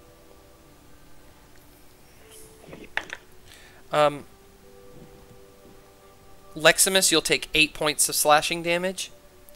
Is that from my max? Yes. Okay. All of their attacks are from your max. Okay. And Dave will take 11 points from their max. And that is their turn. It is Thad's turn. Alright, so Thad is a little bewildered by the whole situation. You know, he's got a lot to process, but he's holding strong. So he's going to step to the side. Again, am I at risk of shooting Dave here? If you roll low, you will hit because you're shooting between them. How much health do you have right now, Dave? I have 28. Okay. Thad is going to move over here To the right of Dave? You will be in melee range, so a longbow will have disadvantage. Shit. You can just jump up on that bed there and shoot from up there. Yeah, I'll do that. Alright, so I'm on the bed, and I'm going to use... Yeah, right on Miss Krickle's corpse. Sorry, Miss Krickle. Sorry Who, about this. as you step on her, it knocks a little bit of life back in her a little bit. She's back alive. Are you serious? Yes, I'm serious. Oh, shit. Oh, hey, how you doing? She's not like jumping around, but you hear her like coughing blood. Okay. Didn't know I could do that. I'll be remembering this. I wish I had that when my little puppy died when I was 8 years old. She just stepped on it. Just step on it. I'm going to use my longbow on these little fucks. It's an 11. Alright, it misses. Okay. That's the only time I can use it, right? Or... No, right? Because I have another action? Yeah, you have another action. You can shoot again. Okay, I was considering my movement as an action. I keep forgetting I have 2. It's another 11. They both miss. Leximus. Oh, man. I'm looking at all my spells, and everybody's just in range of everything. What is the Muppet on your screen right now? The Muppet? Oh, sorry, that was my arm. That was not a Muppet. That was not a Muppet? You need to mistake the 2. It's okay. I'll let it slide. You're right there at the All toys. Right. So, we're going to cast Freedom of Waves. Okay. This is a water that takes on a form of a tidal wave or a whirlpool or water spout or any form of my choice. All right, this is going to sound a little terrible at first, but just bear with me. Each creature in the area must succeed on a strength saving throw or take 2d8 bludgeoning damage and fall prone. You can choose a number of creatures equal to my spellcasting modifier to automatically succeed on this saving throw. Okay, and what's the range of this? It's It's up at the top of the screen. It is a 15-foot radius. Okay, so from behind you comes this tidal wave from the wall. It sweeps right over Thad, Dave, and Leximus as you just stand still as it bashes these toys, and they need to make a strength saving throw. They failed. It knocks them prone. Do your 2d8 damage as they fall back 5 feet and fall down prone into the spike growth. They went 5 feet into the spike growth, so go ahead and roll 2d4s. And is spike growth concentration? I think you need to make a concentration check. Oh, no, you weren't hit that. Never mind. 7, Scott. No, 2... Yeah, okay, 7 points of damage. And then go ahead, Thad, roll the 2d4 for the spike growth damage, because they went 5 feet. Oh, yeah. This ability is pretty darn good.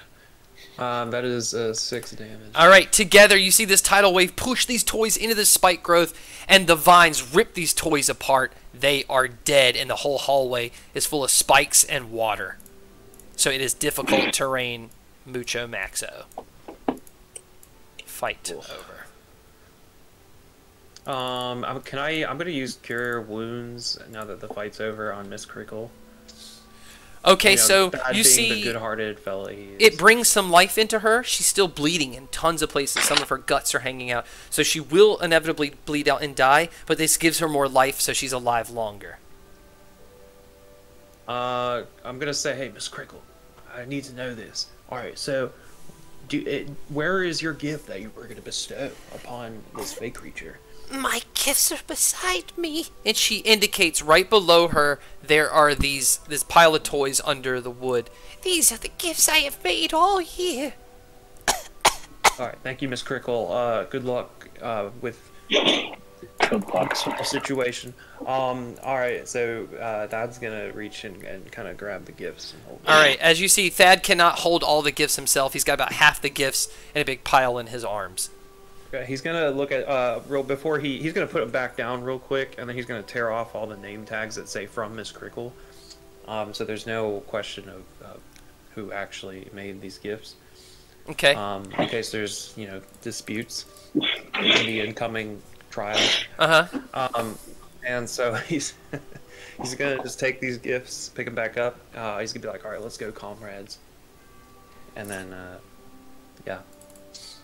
So Scott, this room is now like flooded, like with water. Like Yeah, we have it's to spike go- growth because the spell, he hasn't ended the spell, and there's water everywhere Well, because you haven't ended the spell. I'm gonna end the spell. Okay, so there's just a little bit of water on the ground. It's no longer difficult terrain, but the floor is wet, and that those doors are broken off their hinges, but they're still closed, so to speak. And before we continue, team, so it's important that, like, as we're, tumbling to our death, in this situation, for you guys to understand that there is a beast that is destroying all of Silver Nell right now. And I was sent here, it was not by accident. I came here with a purpose. We have to make sure that if we do end up getting those wishes off, that we don't want to, like, eat a bird or something, or that sort of thing. We want to make sure that we make it meaningful and impactful. So if there's anything we can do to destroy this looming doom, and looming doom over Silver Nell, it's going to be with these wishes. So you guys do what you want, but keep that in mind. Now I'm going to go and find, salvation through Krickle. And he's going to run through the room without thinking about, anything else. All right, you kick open that door in front of you and reveals this small empty room. There's a shattered window, and you see out into sliding down. You see different parts of the town are on also pieces of earth that are sliding down. You see far off, maybe about 200 feet, the town center square where your big pile of presents are that you've made as you hold the gifts that Mrs. Claus has made. Mrs. Claus. I mean, Mrs. Krickle. Ah! I don't know who you're talking about. All right, come over, comrades. Let's take a look at our situation here. I'm coming And then right there's a in. broken door right there. And All you right, well, jumped I out have the a window. sudden inspiration to kick this door open. Wait. No.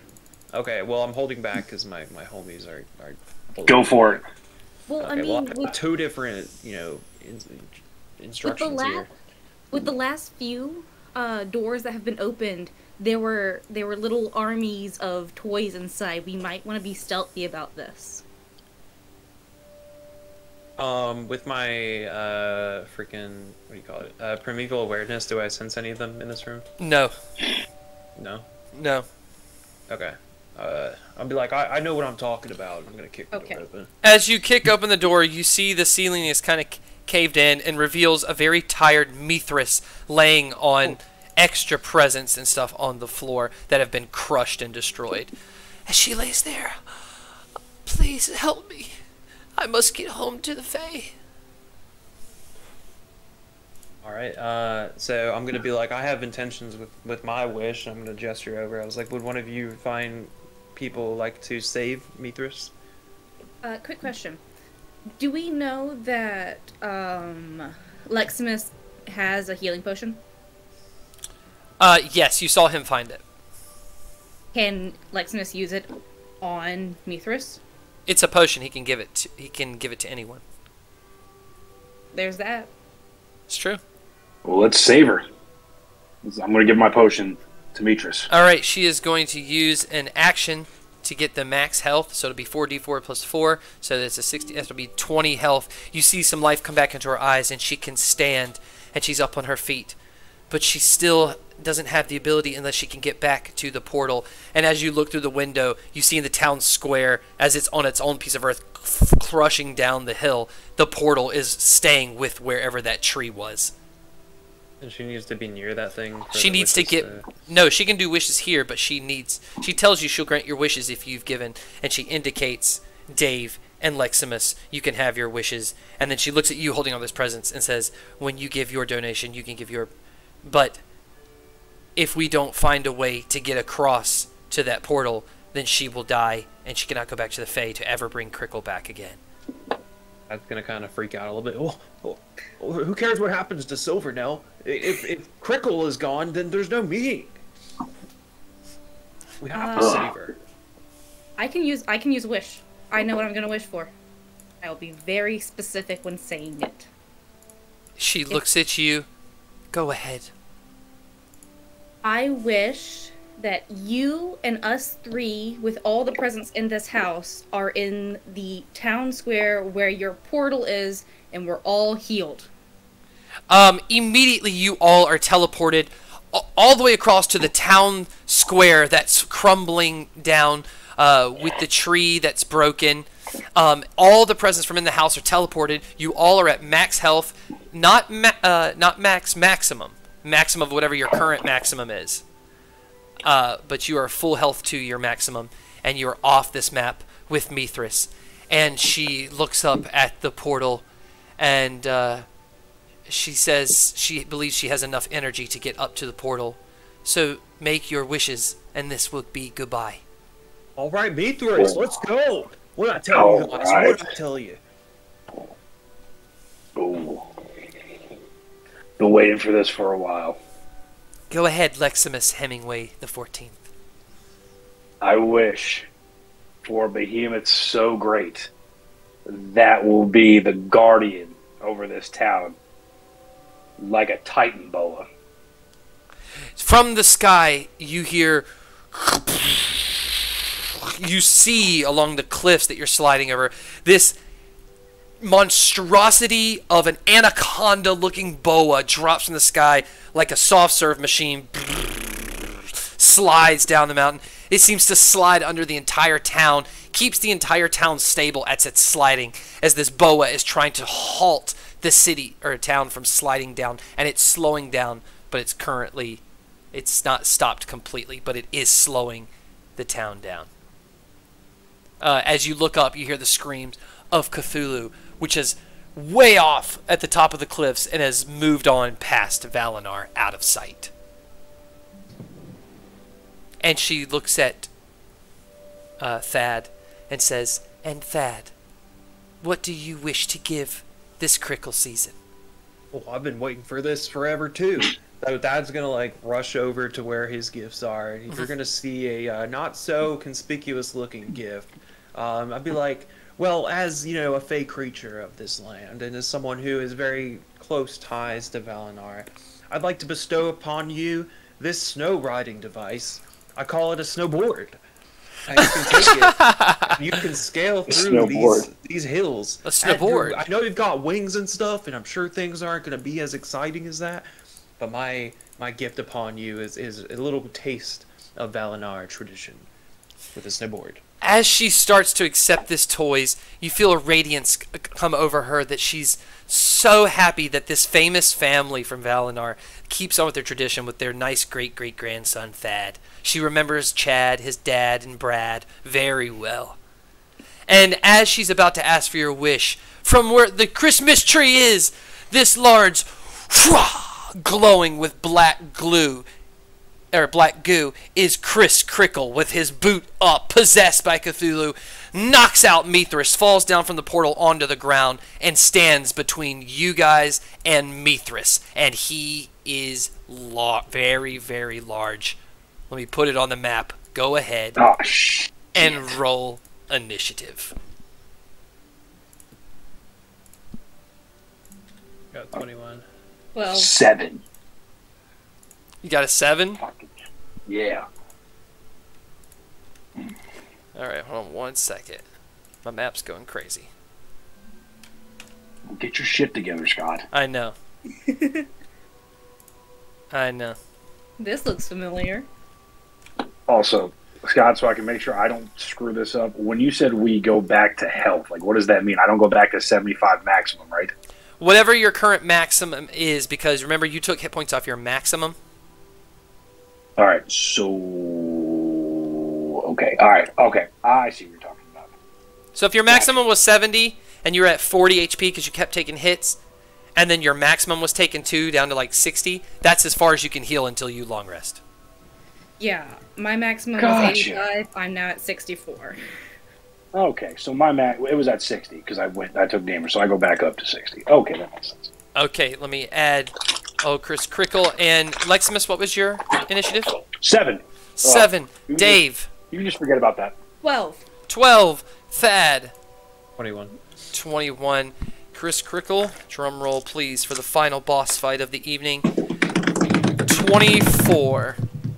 Of course. It will be Chris Krickle, Thad, Dave, and Leximus. He is within 5 feet.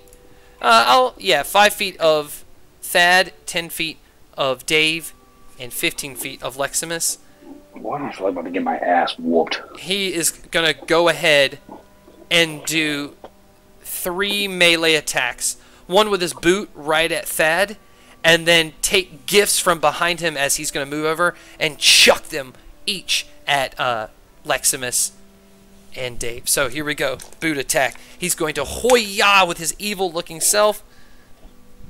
It's going to hit you and do bludgeoning damage. 7 bludgeoning damage, and you need to make a strength saving throw. It was a 12. All right, so you are knocked prone, so now you have to use half your movement to stand up. For the other attacks, presence on Leximus, let's see. That is a hit and a gift sack hit to Dave as he's going to Fantastic. move this way. That is a miss on Dave. So, for Leximus, this is not maximum. You're going to take 5 points of bludgeoning damage. Yeah, and that's it. Okay. And it's Thad's turn. Alright, so I'm going to use half my movement to stand up. And then I'm going to go... so I can only move 15 feet. If I move on the ice, I assume that'll be difficult terrain, right? Yes. I'm going to move 5, 10, 15... Not there. 15. I'm going to use Hunter's Mark on him. Mm-hmm. So 1d6. And I'm going to use my Longbow twice still, right? Even though I cast a Heck spell? yeah. Wait, Right. Yes, because that was a bonus action spell? Or was it an action spell? I mean, it's a level 1 spell. Okay, so you can only have 1 bow attack then. Okay. That's an 18. Alright, that hits. Go ahead and roll damage. Word. 8 plus 1d6, so that'll be a grand total of 14 damage. Cool. Oh yeah, Like, take him Krickle, out. we used to play Scrabble, bro. What the hell, You man? see his eyes completely engulfed in Cthulhu's desires, so to speak. Just like that, it's Dave Brander's turn. I'm gonna use the crossbow or 21 Okay, yeah, that hits. and 6 piercing. Okay, ouch. All right. And second action, I'm gonna use the crossbow again since it's in my hand, and that's a 19. Yep, that hits. 10. 10 points of damage. Yeah, it screeches out in pain. You hear the Chris Krickle that you all know and love trapped inside this possession. It's Leximus. Gonna get you! Leximus' turn. Oh boy. So as a bonus action, Scott, I'm going to go ahead and cast Guardian of Nature once again. Okay. I'm going to turn into a primal beast. And how far is he away from me? 5 feet. Oh, buddy, you done fucked up, Christmas. Krickle. All right, I'm gonna Christmas crinkle set ever same thing. No! Are you sure you're from Valinor? Get out of here. I'm biting this dude. He's been in the mines. It's okay. The mines have messed with his mind. 17. All right, 17 is a hit. About this time, as you do this hit and roll your damage, the Titan boa has caught the city. It is not falling down the cliff anymore. It is resting on the back of this giant boa, all the broken parts of Valinor.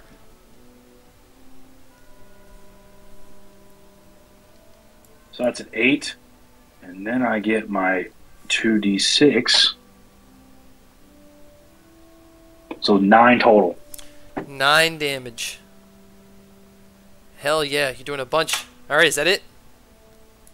That'll be all, Sheriff. He will laugh and walk forward so everybody is 5 feet. And from his core, snow will start swirling from the ground around him.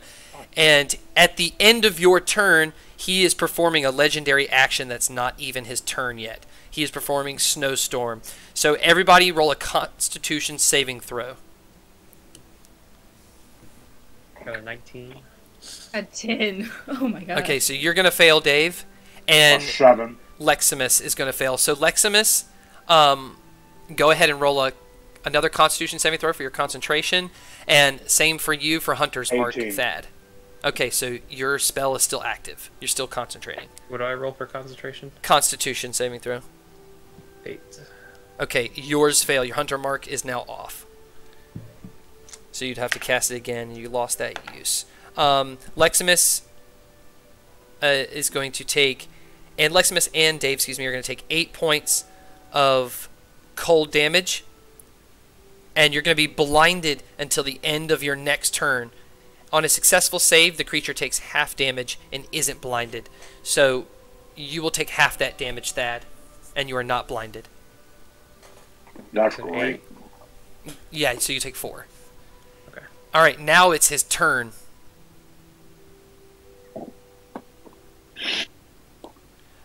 He is going to... He is going to take a boot. Remember, you are also prone, Thad. Didn't I stand up on my last turn? Oh, you did? Okay, yeah, you're good. Yeah. All right, it's a boot to Leximus. That is a hit. So Great. you're gonna take. This is a lot of. You're gonna take 6 points of bludgeoning damage, and you need to make a strength saving throw, or be knocked prone. You freaking hot. 16. Okay, you are not knocked prone. You're just going to take that damage. And he's going to Nice. reach around for presents to attack Thad and Dave. With Thad, it is a miss. And with Dave, it is a hit. That's going to be 8 points of bludgeoning damage as this big, large wooden gift knocks you right into the throat. And you need to make a... yeah, that's it. That's it. Now it's Thad's turn. Alright, Thad again is going to draw inspiration from Chad and Brad, of course. Thinking of them at this moment, how similar the situation was for them. He's going to...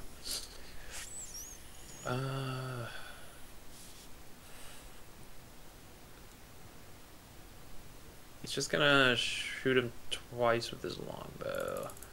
But he's going to move back 1, 2... 3, so 15 feet.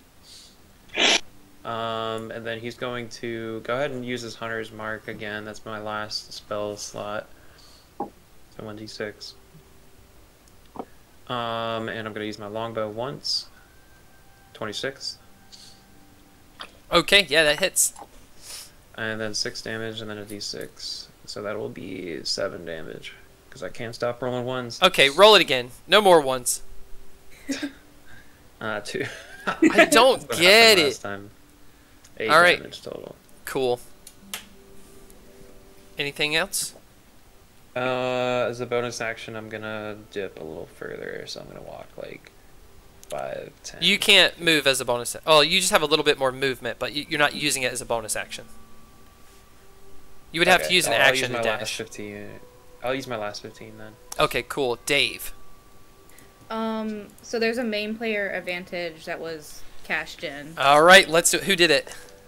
Yeah. I think it's Gingeraf. All right, cool. So 1, 2, Jes. 3, 4, Frank. 5, Let's 6, go, Erica. Zevi. It is a 1, and it goes to Jes. Hell yeah. Okay, take it. so I'm going to use good old longsword again. 25. Heck yeah. We got some damage of 7. That's what I'm talking about. And then again with the longsword, my good old buddy. That's a 12. That is a miss. You swipe and miss. That's okay. Got him once at least. All right, Leximus. I need to roll a Constitution saving throw first, Scott, because I didn't do it when you hit me the last time with his boot. Oh, that's right. Go ahead and roll it. 14. I got a You're still 14. concentrating. Cool. You said I'm I thought blinded, you, I thought right? you did. I thought you did roll it. I'm Yeah, pretty you sure did roll and you failed, Yeah. right? No, he succeeded. No. He succeeded? Okay, yeah, you are blinded until the end of your next turn, so technically she should have had disadvantage, but whatever. We'll say... The second one was a disadvantage because I missed. Okay, gotcha. So All right. you are technically blinded until the end of your turn. So you can still swing, but you'll have disadvantage. Oh, I want to go for a bite. Let's just see what happens. And I technically have advantage on the bite, though. So then you just do one normal one, Okay. because it cancels it out. 19. That's a hit. Roll your damage. Let's freaking go. And that Kiss my ass. damage really hurts him. So that's a 3, and then let me get my 2d6. Alright, am I doing it correctly? Let me make sure I'm not screwing myself here, guys. Yep. D6. Let's see. No, it's 1 extra d6 of force damage. Okay. Yep, So one it's just I did it D6. right the first time. Alright. So 4, because of fucking 1. Nope, no ones for the rest of the night. Roll again. If it's a 2, All right. something's wrong. 3. Alright, so 6 damage. All right, sounds good. Is that the end of your turn? Yes, sir. All right, Chris Krickle is going to really get hurt from that bite and turn as the snow that was coming down around him kind of shields in the storm as he runs away. So Leximus and Dave will get attacks of opportunity against him, but they will be at disadvantage. Before you take that turn, he is running, grabbing Mithras in his big gorilla-like hand and climbing to the top. Like he grabs the tree and straightens it up. It's only about halfway because it's broken in half, but he's about halfway up. He's about 25 feet up in the air holding Mithras like King Kong at the top of the Empire State Building. So Leximus and Dave, do your one attack at disadvantage. Okay, I'll do the longbow. Okay, you are within 5 feet, so it's already disadvantaged, so yeah. 13, it misses as it flies right by. Oh, Alright, disadvantage. so technically I thought it was because he was 25 feet up. No, you're getting an attack of opportunity, which means whenever someone Okay. leaves your melee range, you're attacking them within 5 feet before they get away. Okay, gotcha. Anyway, missed. All right, It's the Leximus. leftover snow, I promise. The So leftover snow. I'm just gonna roll 1, Scott, so I technically have advantage because of the spell. Correct? Okay, cool, yeah. 19. Yeah, get him as he's running away and climbing that tree. Roll your Bite his damage. butt. 8. Ooh, technically he is over halfway done. So 13 damage. Perfect. All right, he Take climbs. a piece of his ass cheek. He climbs to the top of that tree. At the end of your turn, before he goes, he is going to make a melee attack with your snowballs. He can do 2 of them. So he is going to throw, as a legendary action, a snowball at Leximus and Thad. So Leximus, he tosses from up above there a snowball.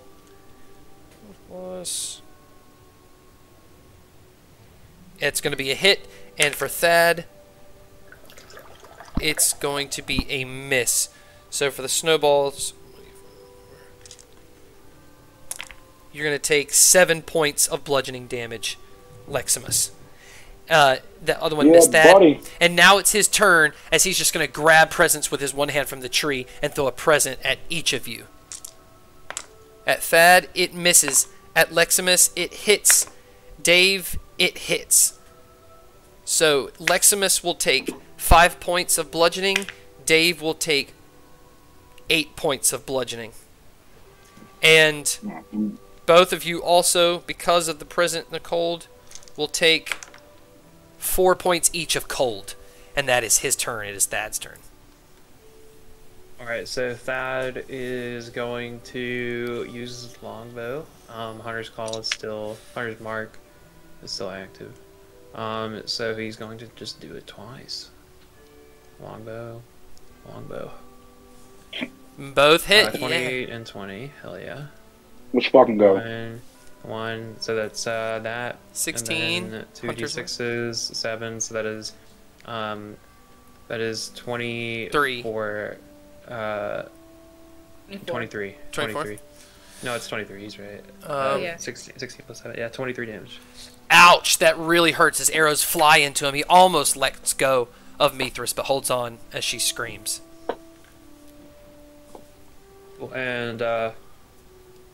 as a bonus action, I'm just gonna go 5, 10, 15. Okay. All right, Dave. I'm gonna move 5 here and then use the crossbow to shoot at him. All right, shoot at him. That's a 20. Hell yeah, you got the great rolls tonight. Yeah, you do. And 9 piercing. 9 piercing damage, you got it. I'm gonna use the crossbow again for a second attack. If I can click it properly. For 11. The other arrow misses and flies by. And my turn's done. All right, at the end of your turn, he's going to use a legendary action to throw 2 snowballs at you. First one is a nat 20. The second one hits as well. So, it'll be 19, 13, 14, 15, 16. You'll take 16 points of bludgeoning damage and 10 points of cold damage.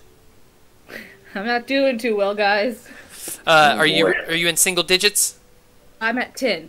All right, you see, guys, that your teammate Dave has just taken a ton of presence to the body. Blood is dripping off of Dave, almost down in one knee, but not prone just yet. It's Leximus's turn. All right. Well, as a bonus action, Scott, I'm going to turn around and use Healing Word on Dave. Okay. So that is 1. Where'd it go? I just had it. Dang it. That is 1d4 plus my spell modifier. Come on, give me some kind of luck here. Believe in you. Oh, no. Roll it again. This got to 1. A 2. So it's a 2, so 7, so 9. 9 Okay. points. All right, that was your bonus action. So that's my bonus action, and then I am going to cast Moonbeam, Scott. Okay. Oh, a big moonbeam shoots from the night sky down, right on top of him. Mr. Krickle over there needs to make a Constitution saving throw. Uh-oh. Uh-oh. 1 second.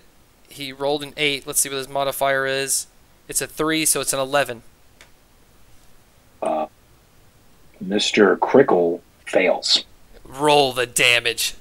And also, Mithras So- needs to do it. Is it a 5-foot range? What's the range? It's a 5-foot range and a 40-foot high cylinder. Okay, cool. So it moonbeamed straight into him. It did not hit Mithras. So roll 2d10s. That's a 9. 9 points of damage. As this big moonbeam strikes him. Now, does it stay? How long does it last? It lasts for up to a minute. All right, so that will take your other concentration out.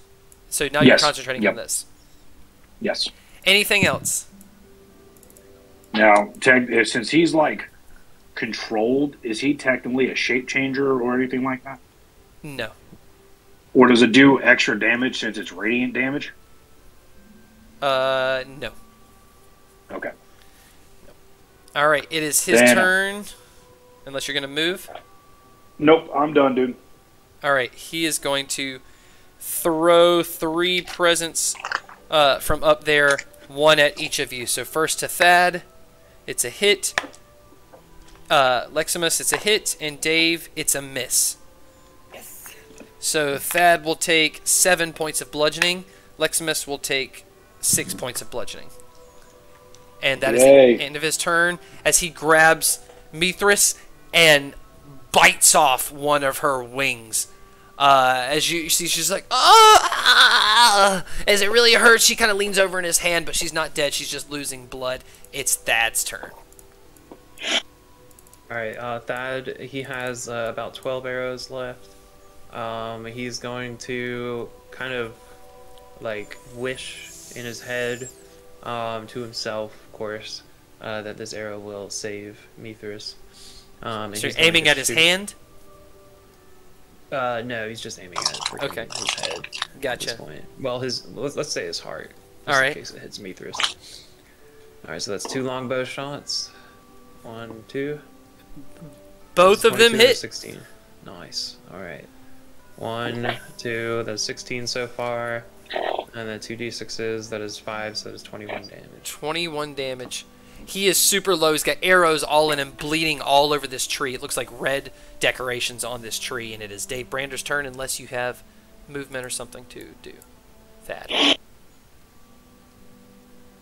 All right, Dave's turn. What you got, Brander? At least it's a festive color. I'll do the crossbow twice. All right, let's see it. 7 and 8. 17 and 8, sorry. All right, so the 17 hits, but the 8 is a nat 1, which means you're going to shoot Mithras. So roll the damage for him and Mithras. Okay, so first one was a 7, the 17 was a 7, and Okay. then the second one was 11. Oh, shit. Oof.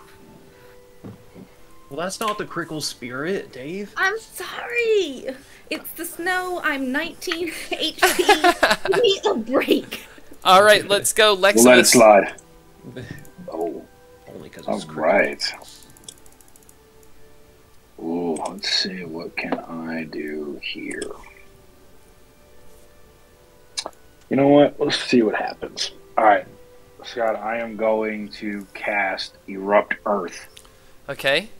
What does that do? So I choose a point that I see on the ground within range. So I'm choosing right underneath. I'm choosing right where Homeboy is on the tree. Each creature in the area must make a dexterity saving throw. Okay, he will make a dexterity saving throw. He will pass. Mithras will make a dexterity throw with disadvantage because she is not on solid ground, but she also will pass. All right, so they take half damage. So 3d12s. Oh, no. So, what, 10? 11? Okay. Mithras is going to fall out of his hand as he lets go. He's very close to death. She rolls down the tree with her broken wing and almost dead herself right at the base in front of you, 5 feet from you, on the ground, prone. In addition, the ground in that area becomes difficult terrain until cleared away.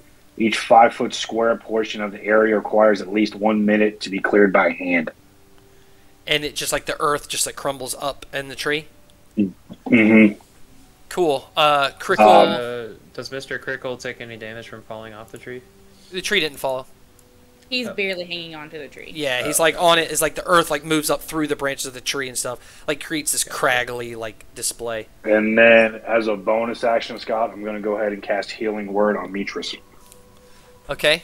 Mithras gets the heal. Go ahead and roll your 4d4. Or whatever it is. Sorry, 1d4 plus 1d4 and plus my, so 10. 10. Okay, he will use his legendary action to throw 2 snowballs at you before his turn. Fucker. First one's going to hit. Second one's going to hit. You're going to take 15 points of bludgeoning damage. Jesus Christ. And now it's his turn, and he's going to take those presents from where he is, hanging on to life, and throw 3 presents at you, Leximus. This got personal. Can I see that? That's a hit. That's a hit. That's a hit. Say looking good, guys. You're going to take 21 points of bludgeoning damage. That's fantastic. And it is Thad's turn. Where are you in health? 5. Oof. Alright. So you are bleeding out profusely. I'm going to go ahead and... give me a second. I'm going to use 2 longbows again. Alright, let's see those attacks. Please kill this fucking thing. 1, 2. I got a 25 and a 10. Okay, so the 10's missed, the 25 hits. Go ahead and roll the damage. 4 plus a d6. Goddamn. 5, so that's 9 damage. As you shoot him, describe how it kills him. Thank So God. Krickle's gonna be sitting there, you know, his mind all fucked up. And as I, take I look at my new homies that I don't even know their names at the moment, and I, but I of course have an undying respect for all of them. Dad's gonna be like, this is for Krickle, this is for Chad, this is for Valinor. Yes. He's gonna take his arrow and he's gonna shoot it right between his eyes, and it's gonna go right through it. He's gonna fall backwards behind the pile of rubble, earth, and Christmas tree. Krickle tree! Sorry. And you just hear Mithras spitting up blood as the fight is now over. The portal is up above. The craggly rocks kind of make a staircase leading up to the portal as she's like, barely life left in her, one wing ripped off in the gut stomach of Chris Krickle. Thad's gonna run up to her desperately and be like, did you like my snowboard? She's just going to lift a hand up to your face. I loved it, Thad. Thank you so much. I did it in honor of Chad and Brad and everything they've done for this town, and I just can't see you go. I can't. I don't have the power to grant a powerful wish to bring down Cthulhu. I'm sorry. I'm so weak. Alright, Thad's gonna think for a second, thinking of his friends who are currently doing everything they can to bring down Cthulhu, and think about what could possibly help them in this situation, and then he's gonna remember. He's gonna look right in her eyes and say, I wish that the half-man, half-robot Bognak has the ability to cut the rock that will protect their army against Cthulhu without any difficulty. What stone? I don't remember the name of it. Can I use like a history check? It's Serarian stone. Serarian stone. Jeez. Yes. I was my mnemonic word was sriracha, and I forgot it. I wish that he would use the Serarian. She asked you. The Serarian stone like butter. She looks at your friends. Are one of these your friend? By the way, he's not half robot. Oh. Yeah, when you saw him, he was not half. He has none of that. Bognak he's a human, T-bruiser. or he's a dwarf or something. Yeah. A Bognak T-bruiser. Okay. She looks at you and asks you who this is. He came from, the Dragon Tooth. He's the guy that was there for a while. He fought again. He's currently formulating a plan to beat Cthulhu. There's no other Bognak T-bruiser to my knowledge. She says, I will grant him the ability to cut through the world's strongest stone. And what a noble thing for you to offer something for someone so far away who might have a possibility of taking down this beast when you and your friends could possibly die. And in the wake of your kindness, I will grant you an extra wish on Krickle Day. Extra wish. What do you wish for, Thad? I wish that Cthulhu no longer had the ability to walk or move. The whole ground shakes. You can't see anything. You don't know what it was, but the whole cliffs shook. And she says, it is done, and starts coughing up some blood as she turns and points towards the portal leading into the Fae. Can I carry her up there? Yes, as Dave bends down and picks up her body, walks up the craggled rocks that make a stairway right up to the portal. She looks at you, Dave. Thank you. I will recuperate in the Fae, and Krickle will return. If not at Valinor, somewhere special. The portal lights up bright, and her body just floats out of your hands and into the portal. Shoo! And it disappears as it begins to lightly snow. You guys look around. The different parts of Valinor are broken. Hanging on the edge of the cliff on a giant boa that leans over watching this scene. What would you like to do? I just wish that my dad was here to see this. Chad, Brad, I know you're looking down on me from whatever plane of existence you're currently in. I'm not sure if what I did was good enough. But on the back of this reptilian creature that is keeping us alive, Merry Krickle, motherfucker. As we zoom out from this scene, we get further and further away. This ice wall seems to take up the entire cinematic screen, and this giant boa just gets smaller and smaller as we realize this boa holding this small town is a minuscule drop on the 1,000-mile wall that is Amobit. As we zoom further out of the planet, we see smoke and fire and the apocalypse. before we quickly zoom right in to Dragon Tooth Academy on Wednesdays at 7 p.m. Eastern Standard Time. Bognak looks up. I think I could cut the stone now. Merry Krickle, everybody! Thank you so much. I want to thank you guys for playing. Frank, Jes, Zevi, that was super fun. I hope you had a good time. And I want to thank everybody who's watching us at home. We hope you had a good time too. And that's the end of our Krickle one-shot. Any parting words, my friends? That was It was fun. a great time. Merry Krickle to all, and to Always all wanted to kill Santa. a good night. Goodbye! Bye. And you healed his wife.